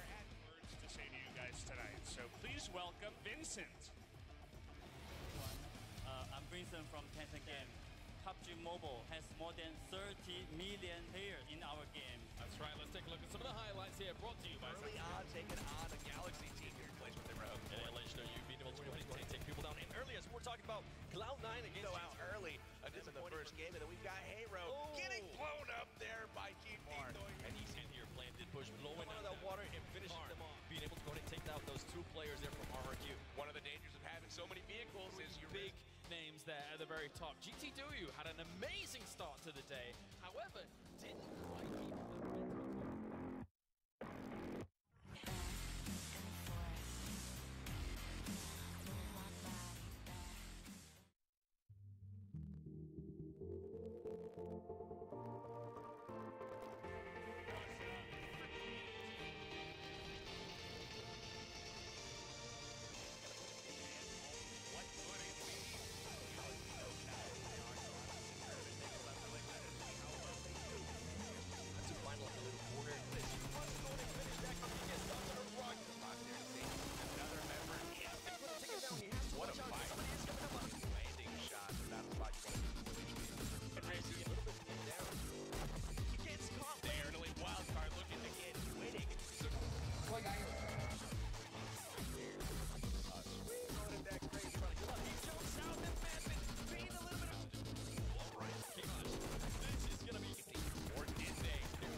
After we listen to our player community, Lightspeed Studios took some time and effort to make things as flawless as possible.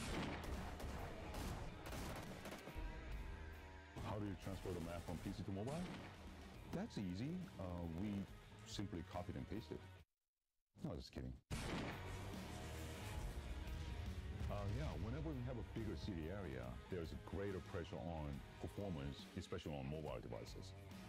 Therefore, parameters, specifications for terrains, buildings, vegetations, and more have to be precise in order to run the game smoothly. We also simplified complicated building structures and city items to make it easier for players to loot.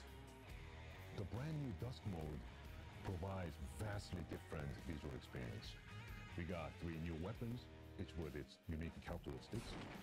Even some of our vehicles got a fresh new paint job. The desert map is 50% larger than the island map, so there is way more content. The area outside the city is a wide open mountainous region which lacks shelters such as trees or grass. There's way more middle and long distance combat which requires greater precision when shooting. So players better get to be good at estimating their relative positions from enemies to find the best hiding spot on the back of a slope. Actually, some of our less popular places, such as island, mine caves, ruins, have good loot. Trust me.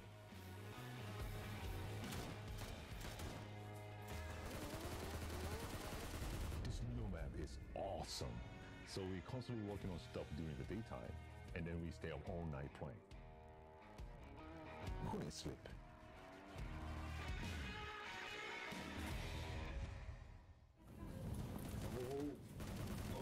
No! play Pubg Mobile.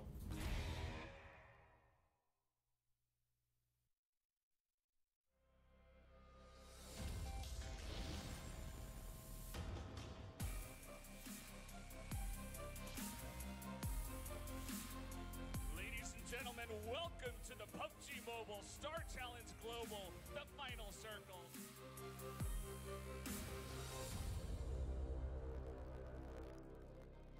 Live at this point in the map. Yeah, and this is just for the exhibition match. After this, it is going to go ahead and be only guys locking in. It's very high. Trying to rush each other. Here we go, the M4 versus the M4. Oh, look at that. Illuminate. Getting the snap, the win there.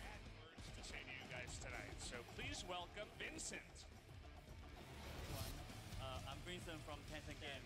PUBG Mobile has more than 30 million players in our game. That's right, let's take a look at some of the highlights here, brought to you by early on taking on a Galaxy team to replace with their own. Yeah, Legendary, you've been able to go ahead and take people down. And early, as we're talking about Cloud9 against go out early in the first game, and then we've got Hero getting blown up there by GT. And he's in here playing did push, blowing out that water and finishing them off. Being able to go ahead and take down those 2 players there from RRQ. One of the dangers of having so many vehicles is your big names there at the very top. GT2